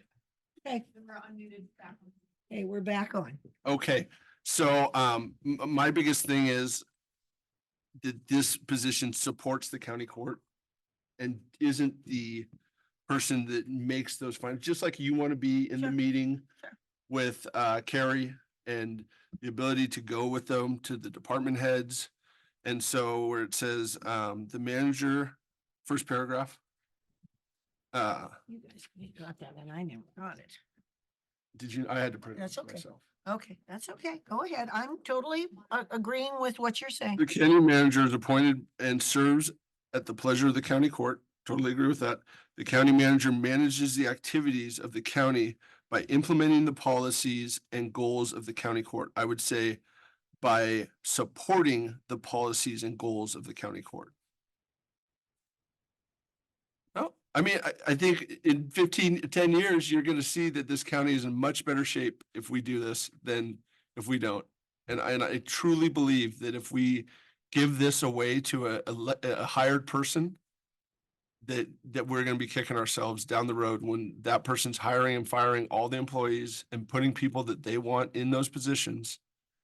And I you know, it's just, I feel like we're fighting for the heart and soul of Crook County. And so if you don't agree, that's fine. I'm just telling you, that's where I'm at. Yeah, I disagree. I know. Okay, so it would be. So you just want to change a word to support. right? Support, yes. What's wrong with that, Brian? No? Go ahead. Because I believe that the manager has to have the latitude to be able to manage with the folks. I think that it's our job to hire that manager. If we have to go to every department head with the manager, then we have the wrong manager. But you don't have to go, if you don't want to do it. But you're making it like I don't. I'm just saying if we have to go every time because there's conflict, then that would certainly indicate that we have the wrong manager. And then we would get another manager. Brian, it's not conflict. It's for the people that represent the elected official, the electorate to be part of the conversations, because I have seen already through this process that until I have conversations with employees and different people, I do not have a good grasp of what's going on, and it makes it very difficult to make decisions. And that's where I don't want to get. I don't want to be Patty Adair going to a department head and them saying, nope, you can only talk to Andy, or you can only talk to the county manager administrator. Because if you call it a manager and make the role the administrator, then you're not changing anything. You're just changing the name of the thing from administrator to manager. I mean, it's just, So we've worked for 2 years on putting this job description together, and we all agreed to it. And now you're backing out of it. We even had some other discussions at the goal setting, and a few things were changed. And now it's changing again. And this is the way that it's been. So I'm supporting it as it's presented, with the cleanup of the county court and making it a board of county commissioners. And I don't agree to anything other. Perfect. I mean, If clearly, what you want to do is add the word support, is that really that big a deal, Brian? Let's talk about it. It's a manager, as it's defined in here in the job description, is a leadership role. What Seth's wanting is not a leadership role. He's wanting somebody that runs around and attends meetings, schedules meetings, puts them together. And I'm not sure which one of the three of you would go with that person to wherever they're going and whatever they're doing. It becomes Too much. It basically. becomes It impossible does. to at the time. manage. But I do believe that you, on the important part, like, okay, right now with Carrie, I'm gonna go. Am I gonna go to every meeting with the county manager with Carrie? No. I don't see a problem with changing the word to support. I have no problem with that. So again, yeah, it's you two fighting. I that don't out, think, guess. gosh, I don't think that, you're not going to have to go to every meeting, but having the ability to do that and having that government that is still fully engaged or available to be fully engaged by the people elected by the people. That's what I'm talking about. And I don't know why you would be nervous of that, Andy. I'm not nervous of it at all. Again, I'm not gonna be the Yeah. one in this position. I'm setting up the next manager that you hire to be successful. Best I possibly can, put that person in the best situation. Because again, I have no interest in doing this job on a long-term basis. My goal was accomplished the last vote. As far as I'm concerned, my mission accomplished. The Can next we- part of this is to get this as best as it can be so that you can recruit somebody that would want the job. Right. Because you want to have it the way you're talking about, Judge. You're going to have very few candidates showing any interest if they're going to have to look over their shoulders every time. Do I have to have them? Not have them. Every time there's a complaint from an employee, oh, we got to have a meeting with, a liaison. I mean, it goes on and on and on. And that's not how successful organizations have worked. If you can find a job description of a manager that lays it out the way you're talking about, Seth, Well, I'd say bring that, but I haven't seen that from you. I haven't seen that from anybody. This is, job description that was created by looking at all those other job descriptions that you've seen before, laying it out and presenting it to you. yeah, And this position support the court or the board? Absolutely can support it. The organization, you three need to support this position. There's literally no support or very little support from this position back to the department heads as evidenced in the earlier conversation. I have a cupcake thing. So right now it says manage the activities of the county by implementing the policies and goals of the county court. Why don't we put in, implementing the policies and goals with support of the county court? Would you agree with to that? no, because it needs to be the supporting the county court making those decisions. And that's my hard line. And again, I had a hard line earlier and it didn't go well, but that's my Let me cross see the if I'm bear. understanding, Seth. The document as it's stated is you, body of Board of Commissioners, sets the goals. Uh-huh. It's the job of the manager to go out there and implement that with the department heads. Again, I think it's the job of that manager to support the county court. Well, how are you going to implement it if you're not managing it? I think you're just hung up on words. Not at all, Susie. Okay, well, That's the battle that's been going on. Yeah, this is Mr. Hermack since the the beginning. beginning. We can't just give, Not operating as a board person, just it's don't operating give as away an administrator. if you have somebody that's a full-on administrator, in the way this is written, you have now totally changed the government. okay, but look here, the county manager is appointed by and serves at the pleasure of the county court, at the pleasure of the county court. What if we, like I say, I think it's just a matter of changing words. You want to write the county manager manages the activities of the county by supporting the goals, policies. and Supporting the goals. county court, I would say by implementing those policies. implementing and supporting are pretty dang close. But again, I don't want to know how many Kleenexes John Solis orders. County manager can, if he's ordering 5,000 boxes of them and that he only needs 10, Totally county agree. manager needs to say, John, wipe your nose on your sleeve. Totally agree. And that's And- within this, because he would be supporting us make that decision and he would be a big part in those decisions. But I don't want to know about it. I mean, I don't care. I mean, I think you guys are arguing over words and I'm willing to concede to whatever you come. What I want out of here today is that we are authorizing human resources to solicit proposals and get this job out on the thing. So let's get this dang thing done and let's get her going. Yeah, no, So I'm not really worried again about that because again, it's how you manage that employee and he's serving at the pleasure of us. He's implementing the policies and goals of us. but I think he needs to be supporting us implementing those goals. And if Well, then that's, throw in supporting and implementing. okay, Are you against that? I am because I don't want, I Okay, you want, are. I want the county manager to, do everything and have us not be involved in any of it. Seth, no, that's not true. for the sake of the record, I'd like to ask, and I guess I should say to all Commissioners, let's not interrupt each other. Okay. Because we're having hard enough time with the recording already. And when we come to the point where we need to come up with the minutes from that, speaking over each other is going to make that really hard. Sounds good. Dang, you're too reasonable, Eric. I'm going to make a motion that we ask county council and Andy Parks as the contract administrator to take the county administrator, manager, or administrator, county manager now, job description and present it, finish, compile it, finish it, clean it up with the words that has county court in it, make it Board of Commissioners, and to submit it to HR department to go out and find us a county manager.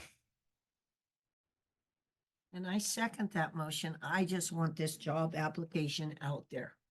And I think I don't have a problem with the words. You two have problems with the words, but I just want the job out there and I want it out there today. Yeah, no, I totally agree, but I think we need to, as the. So I had a motion. Do we have a second? I seconded it for you. All right, Okay. any discussion? Not to me. I've got some discussion. So yeah, I clearly from earlier want this decision made yesterday. But I think we're in a very, very precarious situation of we've already changed it by name, but now we are making the real change of changing it and taking away that engagement by the voters and the people that put those people in those positions away from those and putting that power in the hands of somebody that's hired. Okay, so let's say we get this manager, they're serving at our pleasure, they're implementing our policies, and we decide they're not doing something right. I don't know what the example would be. We have a session, an executive session, and we say, hey, guess what? Andy, you're not to talk to legal or whoever, I'm using Andy because he's our administrator, and we vote on it. So we really do have the ultimate power over this document because we can change that document. But we've already had those conversations and it hasn't happened. And there's been clear information that things are not going well.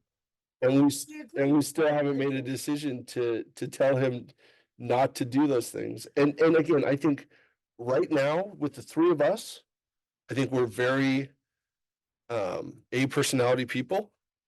And so that's not what I'm concerned about. I'm concerned about, and I think we have a good relationship with county employees. So I don't think that, I'm going to go to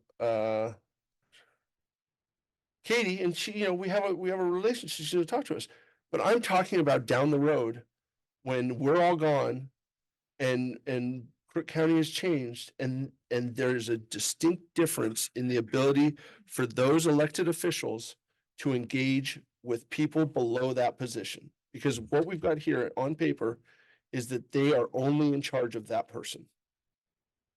That's what this says.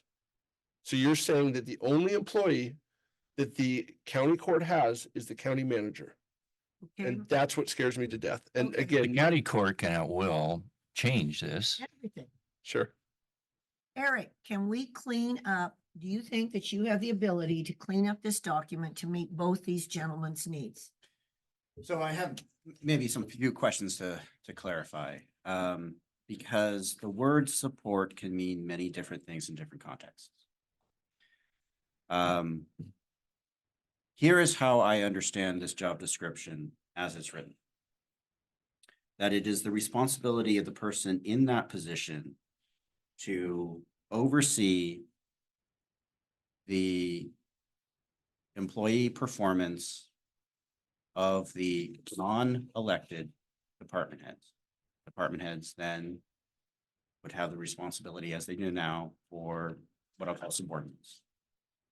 And that the county court or the county board of commissioners or whatever is the management authority for this position.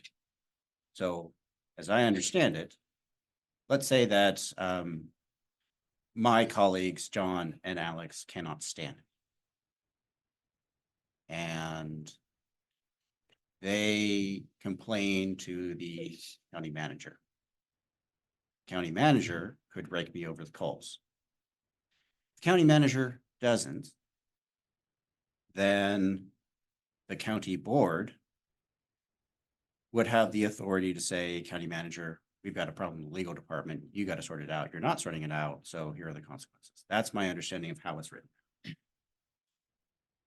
What I would be concerned about is if there are, for lack of a better word, more than one boss.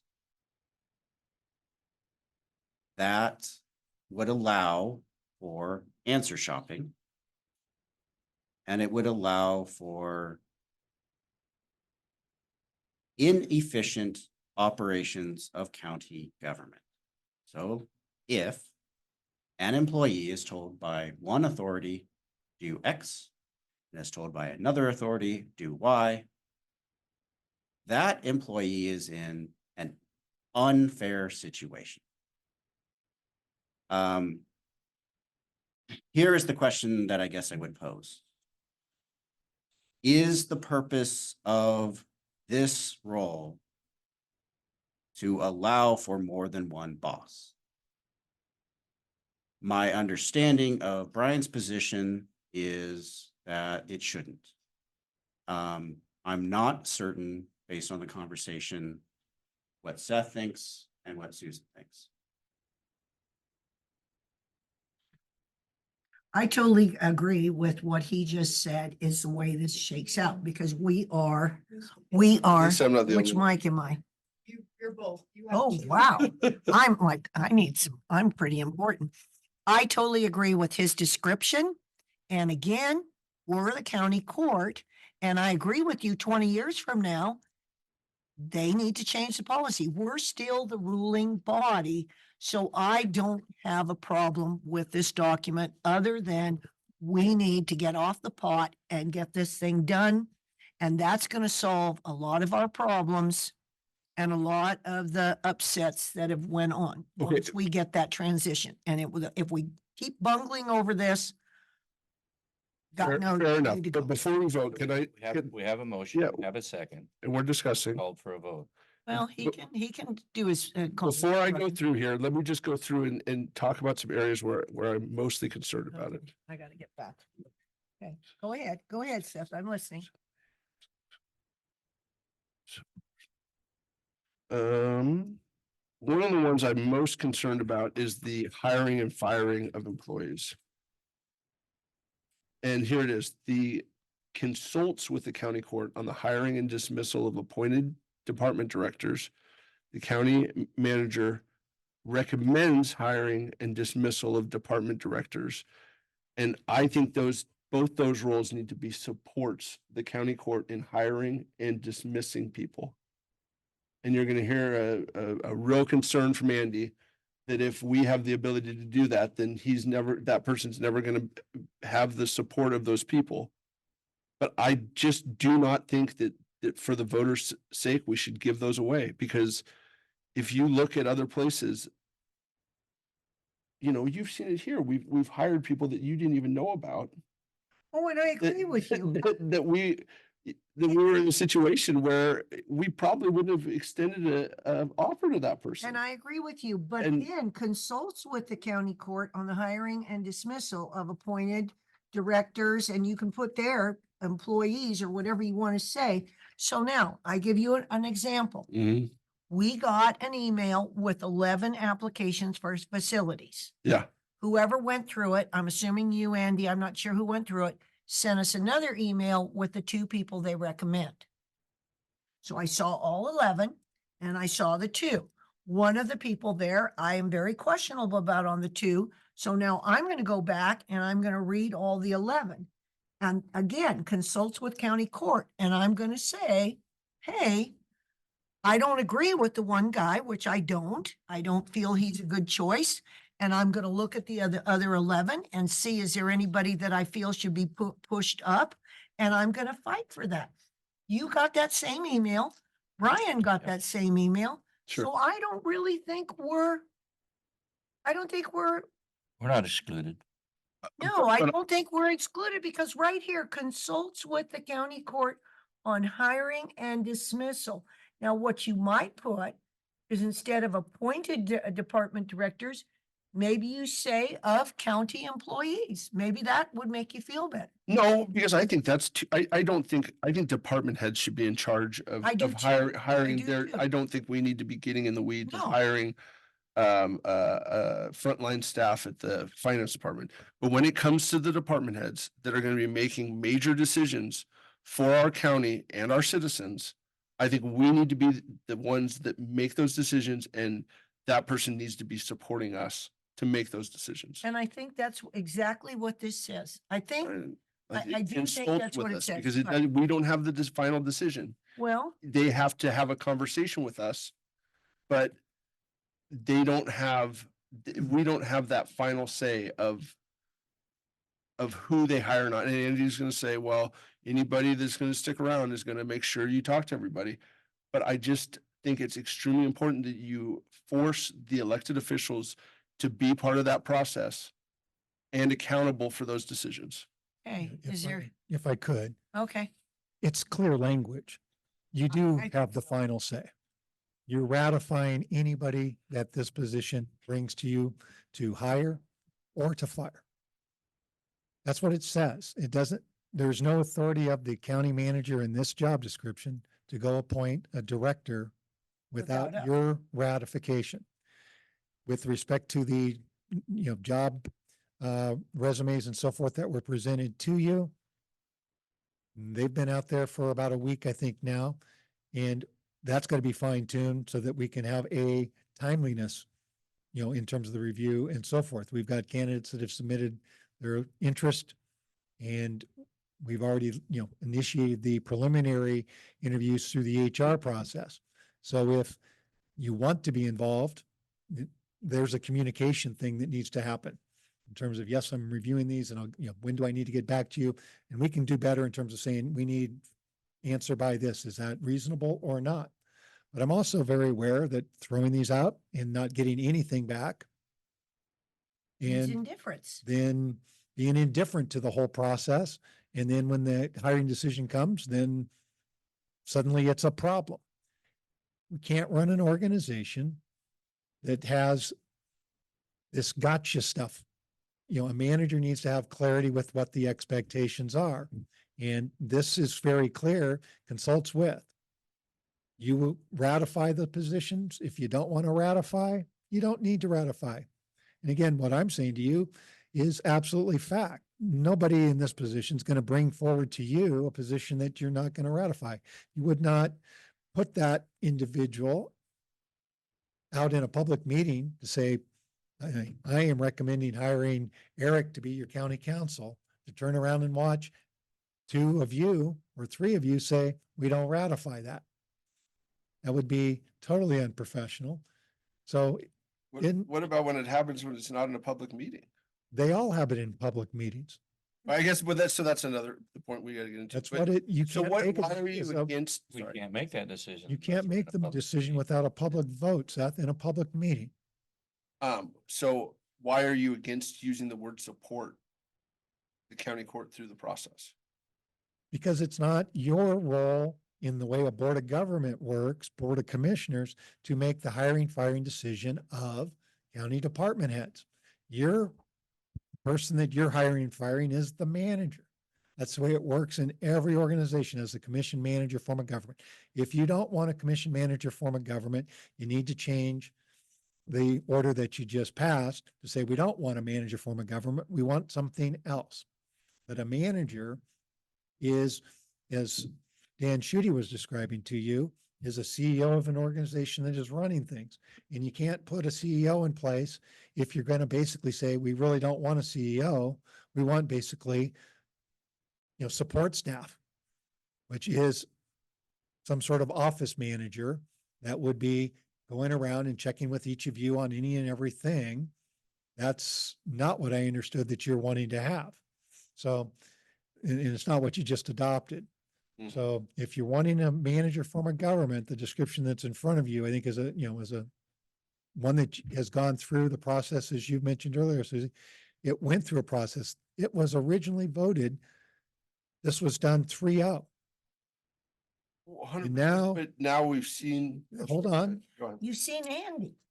No, I've seen with the system of how things work and how I've seen people get fired and pushed out of their jobs and different things. Who has been Who's been fired fired and by me, actually? I guess not fired, but so, I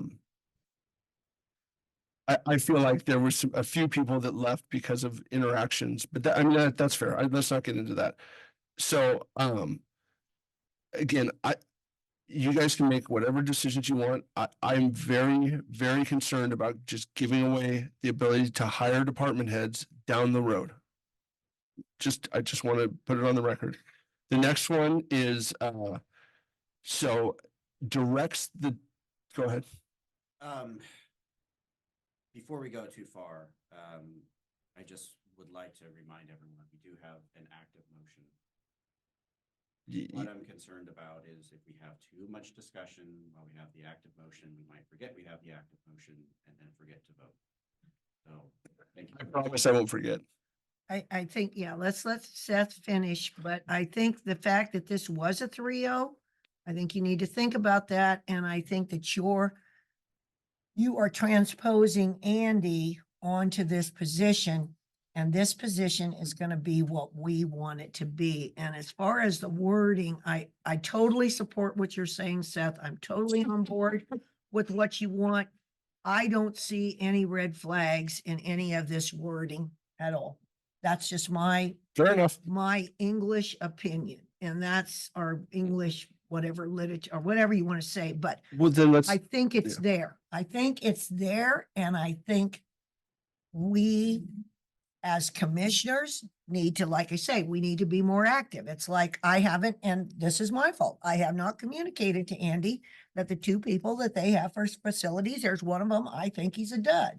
And I'm going to go read the other 11 and I'm going to bring forth. That's my problem. And quite frankly, it's because I've been busy with other garbage, but I Yeah, need to but- do But that. that is to the point. We do get busy with other garbage and then we lose sight of what's going on. Exactly. And we don't do a good job. Yes, And exactly. that's why we're going for an administrator. Yes, or and that's why manager. we need an administrator. And I don't see anything in here as far as English wise that takes away our capabilities. I'm sorry you think that, but I don't see it. So I think we just get this done. Yeah, Get this job I've out. got like two more things. Let me just go Let's through them and then you finish. guys can do That's it. Totally fine. The only thing I would say is, weren't we supposed to have interviews with these folks? Which folks? The people for the facilities manager? Weren't we gonna have 3 different? Yeah, we have to get to the point of even interviewing. So far, you haven't even got back to me to say you're going to look at the Yeah. application. Yeah. Okay, There's 11 of them. They've been in your box. You haven't got back to me other than saying you want No. to be involved. Okay. So I'm looking to find out who else might we want to be interviewing. We've Yeah, given like you the yeah. 3 folks that Oh. came out of HR and out of Brody. Those 3, there's 2 folks that, we feel meet the minimums. We're not suggesting that they're hiring any of them. These are folks that we think are the worthy of best- an they're interview. the best folks that we have so Sure. far. And frankly, I'm not sure that there's a good fit of any of them. There's no, until we have knowing who even you want to look at, Yeah, fair point. then Okay, we'd go forward. the next one is the county manager would direct the daily operations of the court office. So that would be the people inside our office that we have day-to-day interactions with. So we would have no oversight on any of those people directly. We would have to then go through the county manager to make those decisions. I'm just telling you, that's what it says here. I think Sarah would still listen to me when I cry help. I hope. Yeah. Where are you on that one? Tell me Right where- here, Okay, right below. Rex, Okay. right below that. And what that's referring to is you have county staff that has 3 of you. And you're all making requests and so forth of that staff. there has to be somebody that's kind of refereeing and making sure that the work is getting done, it's getting prioritized correctly and so forth. The three of you can't direct staff. You can make the request to staff to be able to do this and so forth, but in terms of Susie saying this is more important than whatever you're working on, Seth, they need somebody they can go to that's impartial, that's again, implementing the county board of commissioners, your priorities. And this is to make sure we don't have ultimate chaos. Again, going back to the three of you operating independently. That was the history in trying to avoid that going forward. And I think that's perfectly fine in a support role. I think you can do that in a support role. I don't think you need to be in charge of all those employees. I think you can. Then you should have your Share. own employee. Or you're going to end up with chaos. And that's what I see don't agree with in that. I other think- organizations. They will end up with an executive assistant or an admin assistant to the various elected officials so that that person's accountable back to that person. But when you've got three of you and you also have an administrator that's going to be looking to get stuff done through those personnel, and the work is being the administrator, the manager is being held accountable for that work. They have to manage that work. If you don't want them to be responsible for that work, then those people will need to report directly to you and outside the manager role. It's just, that's not accurate, Andy. There's places all across the world that they have people that report to them with a manager below them that helps manage those people. You cannot tell me that there's nowhere in the entire world that there is a manager that reports or that manages somebody that somebody else reports to. On a larger scale. That's not what I said. You have within an organization, Katie, let's use Katie's department in health. All of her employees ultimately report up to her. She's responsible. Mhm. She takes care of that entire operation. I'm not in there, Sure. With any type of oversight other than to her. She's responsible for everybody below her. It's the same thing in this situation with respect to the office staff in the manager, role supporting your work. So somebody has to manage them. You guys aren't managers. You're elected officials setting the policy and so forth. And again, the sole person that you're hiring and firing is back to me. If we want to set it up that you want to have additional people that you're hiring and firing, such as an admin assistant that works for the court exclusively, then don't put that person under the manager. You can't have the manager be responsible for the performance of somebody and then you take the responsibility to hire and fire. Then there's no point of that person managing. There's no role for that person to manage. That's what I'm getting to. What about the chief of staff role you want to put into the health department? What would that role be? There is no chief of staff being. The promoted. Be at the microphone. Oh, so. sorry. There's, had talked on numerous conversations about adding a administrative position in the health department to help Katie because she's so busy and all those things. Right, yeah, and it's not a chief of staff, it's, an assistant health director is what's been talked about by Katie. That person would report directly to Katie. And help. Much like when Muriel was there and Katie was in that position, we're trying to find some help for Katie and it would work in the same way. And she would help manage the employees, but Katie would have final say and would be fine to interact with those employees. Yeah, Katie runs the department. And quite frankly, let's say we don't like the direction that Katie's doing. Okay, so I go over there and I'm with her and I don't like something. I'm going to give it to Sarah, put it on agenda request. I'm going to bring it into executive session. I'm going to talk to you two. And you may say, well, that's crazy, Susie. You're out of, Sure. whatever. We have that ability. Like I say, I don't see a big problem with this document. And I think you're like a thesaurus. You're kind of looking at the words, but I think we're okay, Seth. I really do. And I support everything you're saying. I'm not in support of it. Let's just get this out there. And I think Yeah, we're like I said, I just have a couple more things. Okay, if then you- let's hear 'em. And the only Let's thing hear I 'em. would say is the way you just described that position in Katie's office is what I think this position should look like. It's That this position, this position, the county manager, yes, and is Katie's an office assistant. is somebody that is ensuring that they are able to, that we are able to manage the county and take those things off of our plate. But again, I mean, I think Then you that's, need to change the title to an assistant county manager who then, who would that person report to you? It sounds like you want to run things, but have no accountability. not at all, Andy. I want to make sure the voters have accountability. The voters have accountability.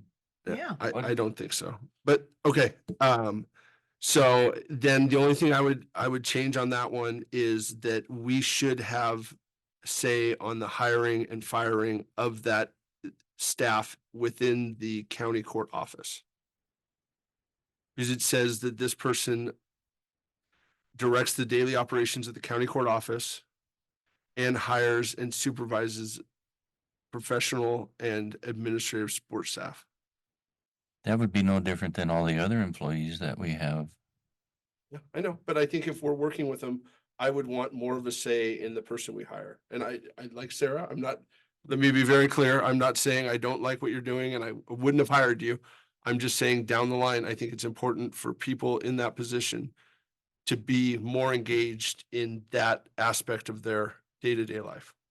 I mean, again, Susie, we ran into an issue where a You know, where they hired one person and we wanted someone else. yeah, I agree with you there. But again, that's communication and we need to talk about that. And probably what we should have done is one of us should have moved to put that in executive session. sure. So that's kind of on you and me, Seth, Yeah, but I think, in a yeah, way. I think it should You be know? part of the conversation. I'll put, like I say, I don't see any, This, I I don't think, see any words here that scare me, and I think that we make that person what we want him to be. And I think we are, and quite frankly, on the hiring and firing, once we get a functioning HR department, that is a large part of their duty. sure. And that's been a weakness here. And now we're trying to correct it. And we're moving on and we're getting certification. And so again, we're modernizing. So there's really, and I totally support you on this, but I just don't feel there's any wording in here that scares me. Okay, I got two more, just bear with me. Two more. The other one is, so, and I didn't see it in here, maybe I missed it. Does the county, do the county's attorneys work for the county court or do they work for the county manager? I'm sorry. Do the county court work for the county, does the county attorney work for the county court or the county manager? That's a great question. The order, they can report to whomever. There's a statute that has the language that talks to the county board of commissioners responsible for the hiring, firing of the county council. From an organizational standpoint, when this all started, you wanted county council reporting up through the manager, through the administrator. If you want that to be different, that's an organizational shift that can be done. So again, it's, Yeah, I think it would be helpful to have that person report to the county court. I don't know, what do you think, Susie? I agree that I came over and I talked to Eric and Eric told me you were his boss. You said that. And I do not agree with that statement. I think that the commissioners are above you and I think we're your boss. So yes, I do agree with Seth a little bit on this point. But again, do I want to have to second guess? No, I mean, like I say, I just don't see anything here that's, English wise that concerns me. So And can I speak to that? Speak to that, Eric. Tell me that, because that's what you told me. Yes, the county court did decide that non-elected officials, department heads would have as their manager the county administrator. That was a 3-0 vote, and my position was included in that. So, yes, he is my boss. Because that was decided by county court. Or So decided. there you go. Now, I guess I would also say that,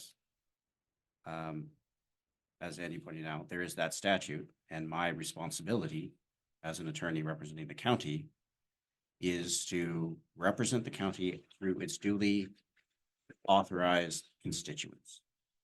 And sometimes that means the county court. Sometimes that means the persons to whom the county court has delegated authority. Sometimes that means individual employees. I guess that is a long way to say that for this position that I'm currently occupying, there may be times when my client is you or the administrator or someone else, but it is always the county.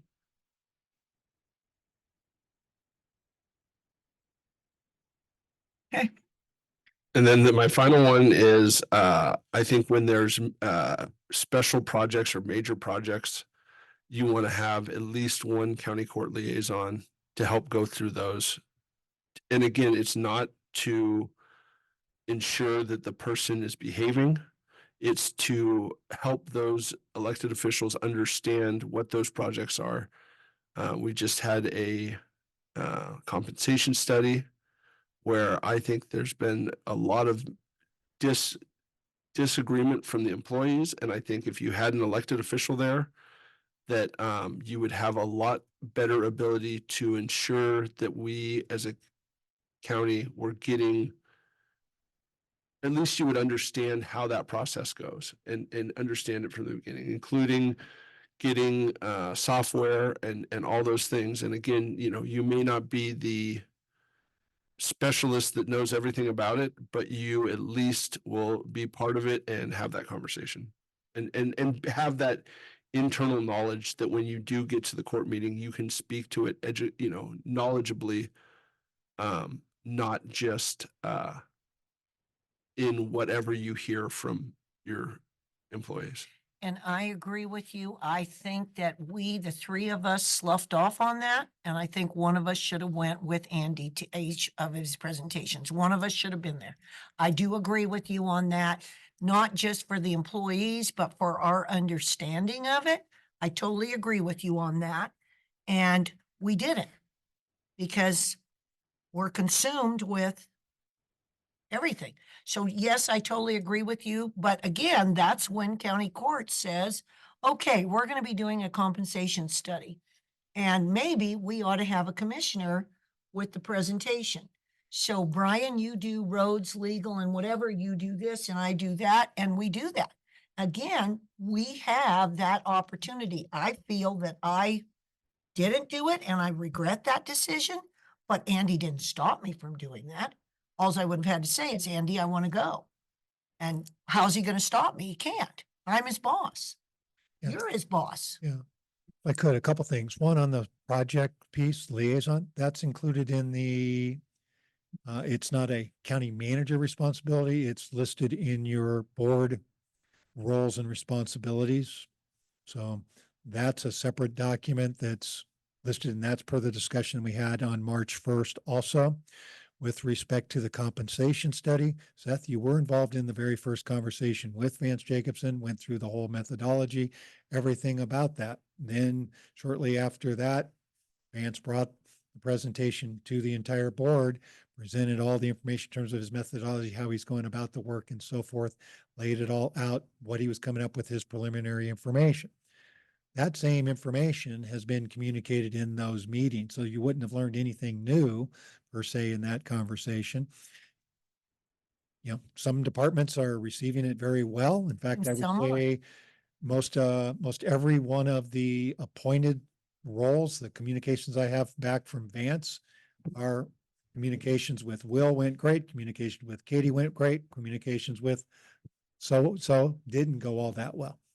The areas that we're having the biggest challenges are in those areas that you have elected department heads.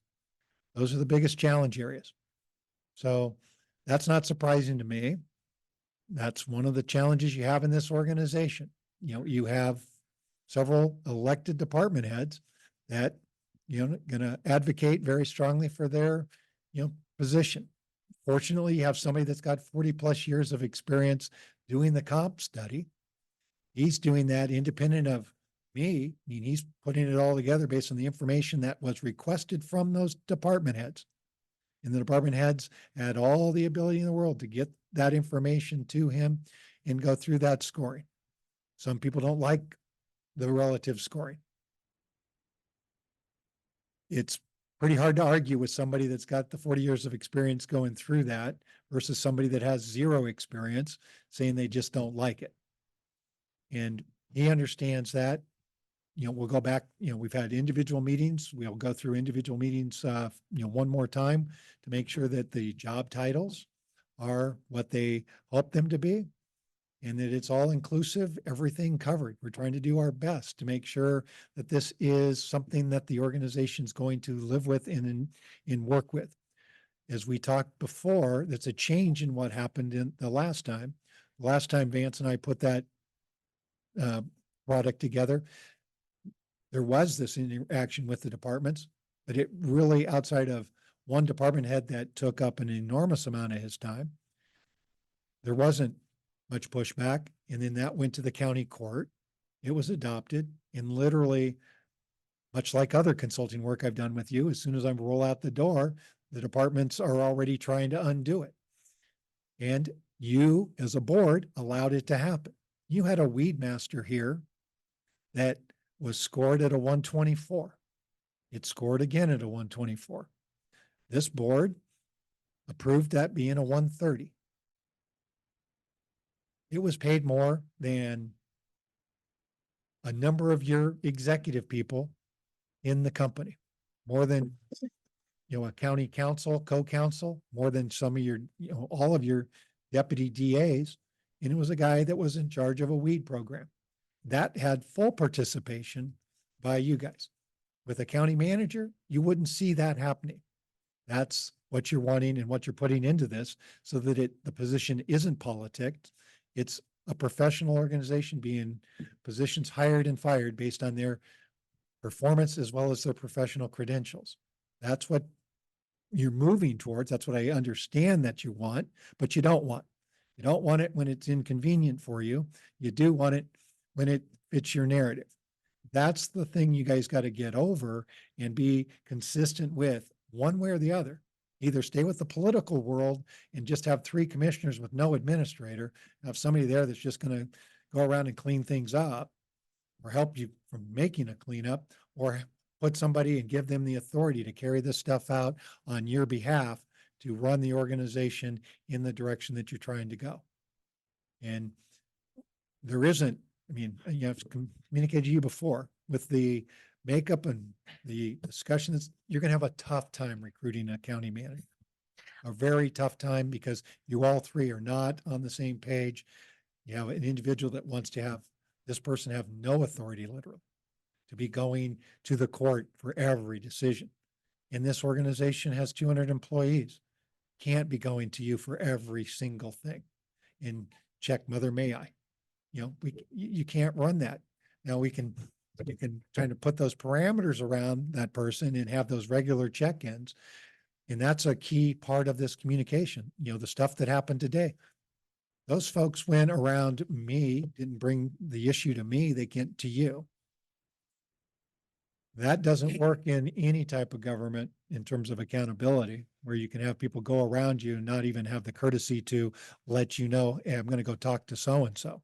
And that's my feedback to that individual, which I made personally, that, you know, that's not professional behavior to go around me without letting me know. I don't have any problem with you talking to anybody, but I'd at least like to know about it. And what is it that you're talking about? Because it does impact the organization and the culture. And quite frankly, that is a personality difference. And in hiring a county manager, that's one of the things that we need to look at. But I do feel that this job description will get us on board. We need to move forward, and we will be doing a better job for the citizens of Crook County if we decide this today, move forward. And you know what? If down the road this guy does something on this paragraph, then the 3 of us change the paragraph. Sure. Because quite frankly, we have that ability. So I just say, I don't see anything. I think you're talking about different words, and I totally agree with what you're saying. But I think we pass this, we move on, and we get a county manager, and you need to then speak to him and say, you know what? I really want to be active in this hiring and firing of department heads. You are not to go out of my scope.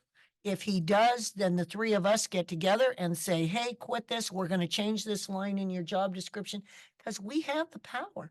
What are we going to do with our power? That's what the job is. So I think you're just arguing over, I'm not going to say nothing because I support both of your opinions, but I think we're in trivial things. And as that comes to us, we change this because we have that ability. I'm not okay with this job description, but I Okay. totally agree with you that we need to put a job description out. So. Yeah. I- And you guys at one time voted 3-0 for this, and I'm willing to concede to that. And I think we call for the vote and we get this puppy done. All those in favor? Aye. Nay. Okay. Okay, next one should be pretty quick. That's putting it out to the which I would also like to put it out immediately on LinkedIn, Indeed. And then if you want to go ahead and solicit proposals, I think we could do that too. I make a motion that we immediately put out the job description. And I second that motion. Any And then I discussion? do agree that we also, after put it out immediate, but then we also can solicit proposals from executive. I'm Yeah. tired of spending a lot of money. That we can just do that. That would be the next thing. Yeah, can Okay. we, before you vote, you asked to be this organization to operate professionally. Mhm. You're talking about the number one position in the organization. You're talking about throwing out a job description on a website to market it. That is the least professional thing that you could possibly do. And it sets the tenure for the organization that you're going down a path that you're rushing and you're ultimately not considering. You haven't even talked about what is it exactly that you're looking for. You have a job description, but you're not laying out, a recruiter is going to come in here and work with you. And if we had an HR fully functional staff, they could work with you to talk about what are the key things you're looking for. I mean, How long is that going to take?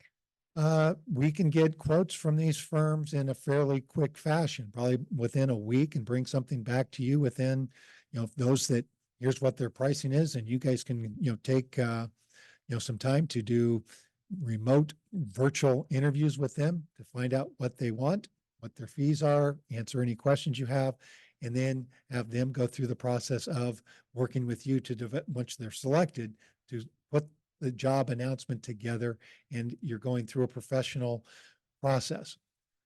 So the cupcakes are always better if they have all the ingredients in it. And I it tastes agree. much better if they're done, Okay. but not burnt. Okay. So I let's- want everyone to have a cupcake. So, all right, I'll go with that. If that's what we need to do. I agree with you. think This would is our be top. Happier with Okay. the process and that we're not looking I'll flailing around. digress to So your really- opinion. Thank you. So really, we're looking at like 2 months 2 to 3 months until we hire somebody, maybe 4. No. It depends on how fast you three operate. Mm-hmm. We can get the information from the firms and have a quick turnaround for that. Then getting you all scheduled to do those, interviews of them, making that selection. And then them, The firms, not the employee yet. well, yeah, you won't Yeah. be putting anything out unless, again, you'd have these firms, and there's 4 of them that we're seeing they're used throughout the state on a regular basis. That's the preliminary work. I mean, we've already started this work in anticipation of you wanting to move forward. So we can get them to provide us with their proposals or their interest, have them interview with you, video conference wise, and then you make a selection, and that selection could be probably on your March 20th meeting would be the first opportunity to do that. That's again, you sticking to a timeline and being available and going through that process to make the selection. We can get things set up and so forth. So then you make that selection on the 20th, then they'll give to you what their process is and how long it's going to take for them to, put something together. I mean, I've seen this take several months. I've seen it take not so many months. In county government, city government's the same way. It typically takes longer than it does to hire a football coach. Why is that? Because a football organization is set up, prepared to be able to move forward very timely on these things. Your organization is not set up to do that very timely. I mean, our recruitments here are taking anywhere from, 6 weeks to 2 months or longer to get positions filled if there's interest. If there's not interest, and that's my big concern, is if you're not marketing appropriately, you may not have interest. These candidates, the good ones, are going to be watching what you do and how you conduct yourself on these recordings that are all live. Okay. And you want to be putting your best foot forward in terms of how you conduct business, in this organization. Okay, I would like to make a motion to authorize HR staff. We did? What is it? Motion. Nobody seconded it. What was the motion? To go Was it put you? put it out right now and then go through the Oh. next process. Okay. So All those in favor?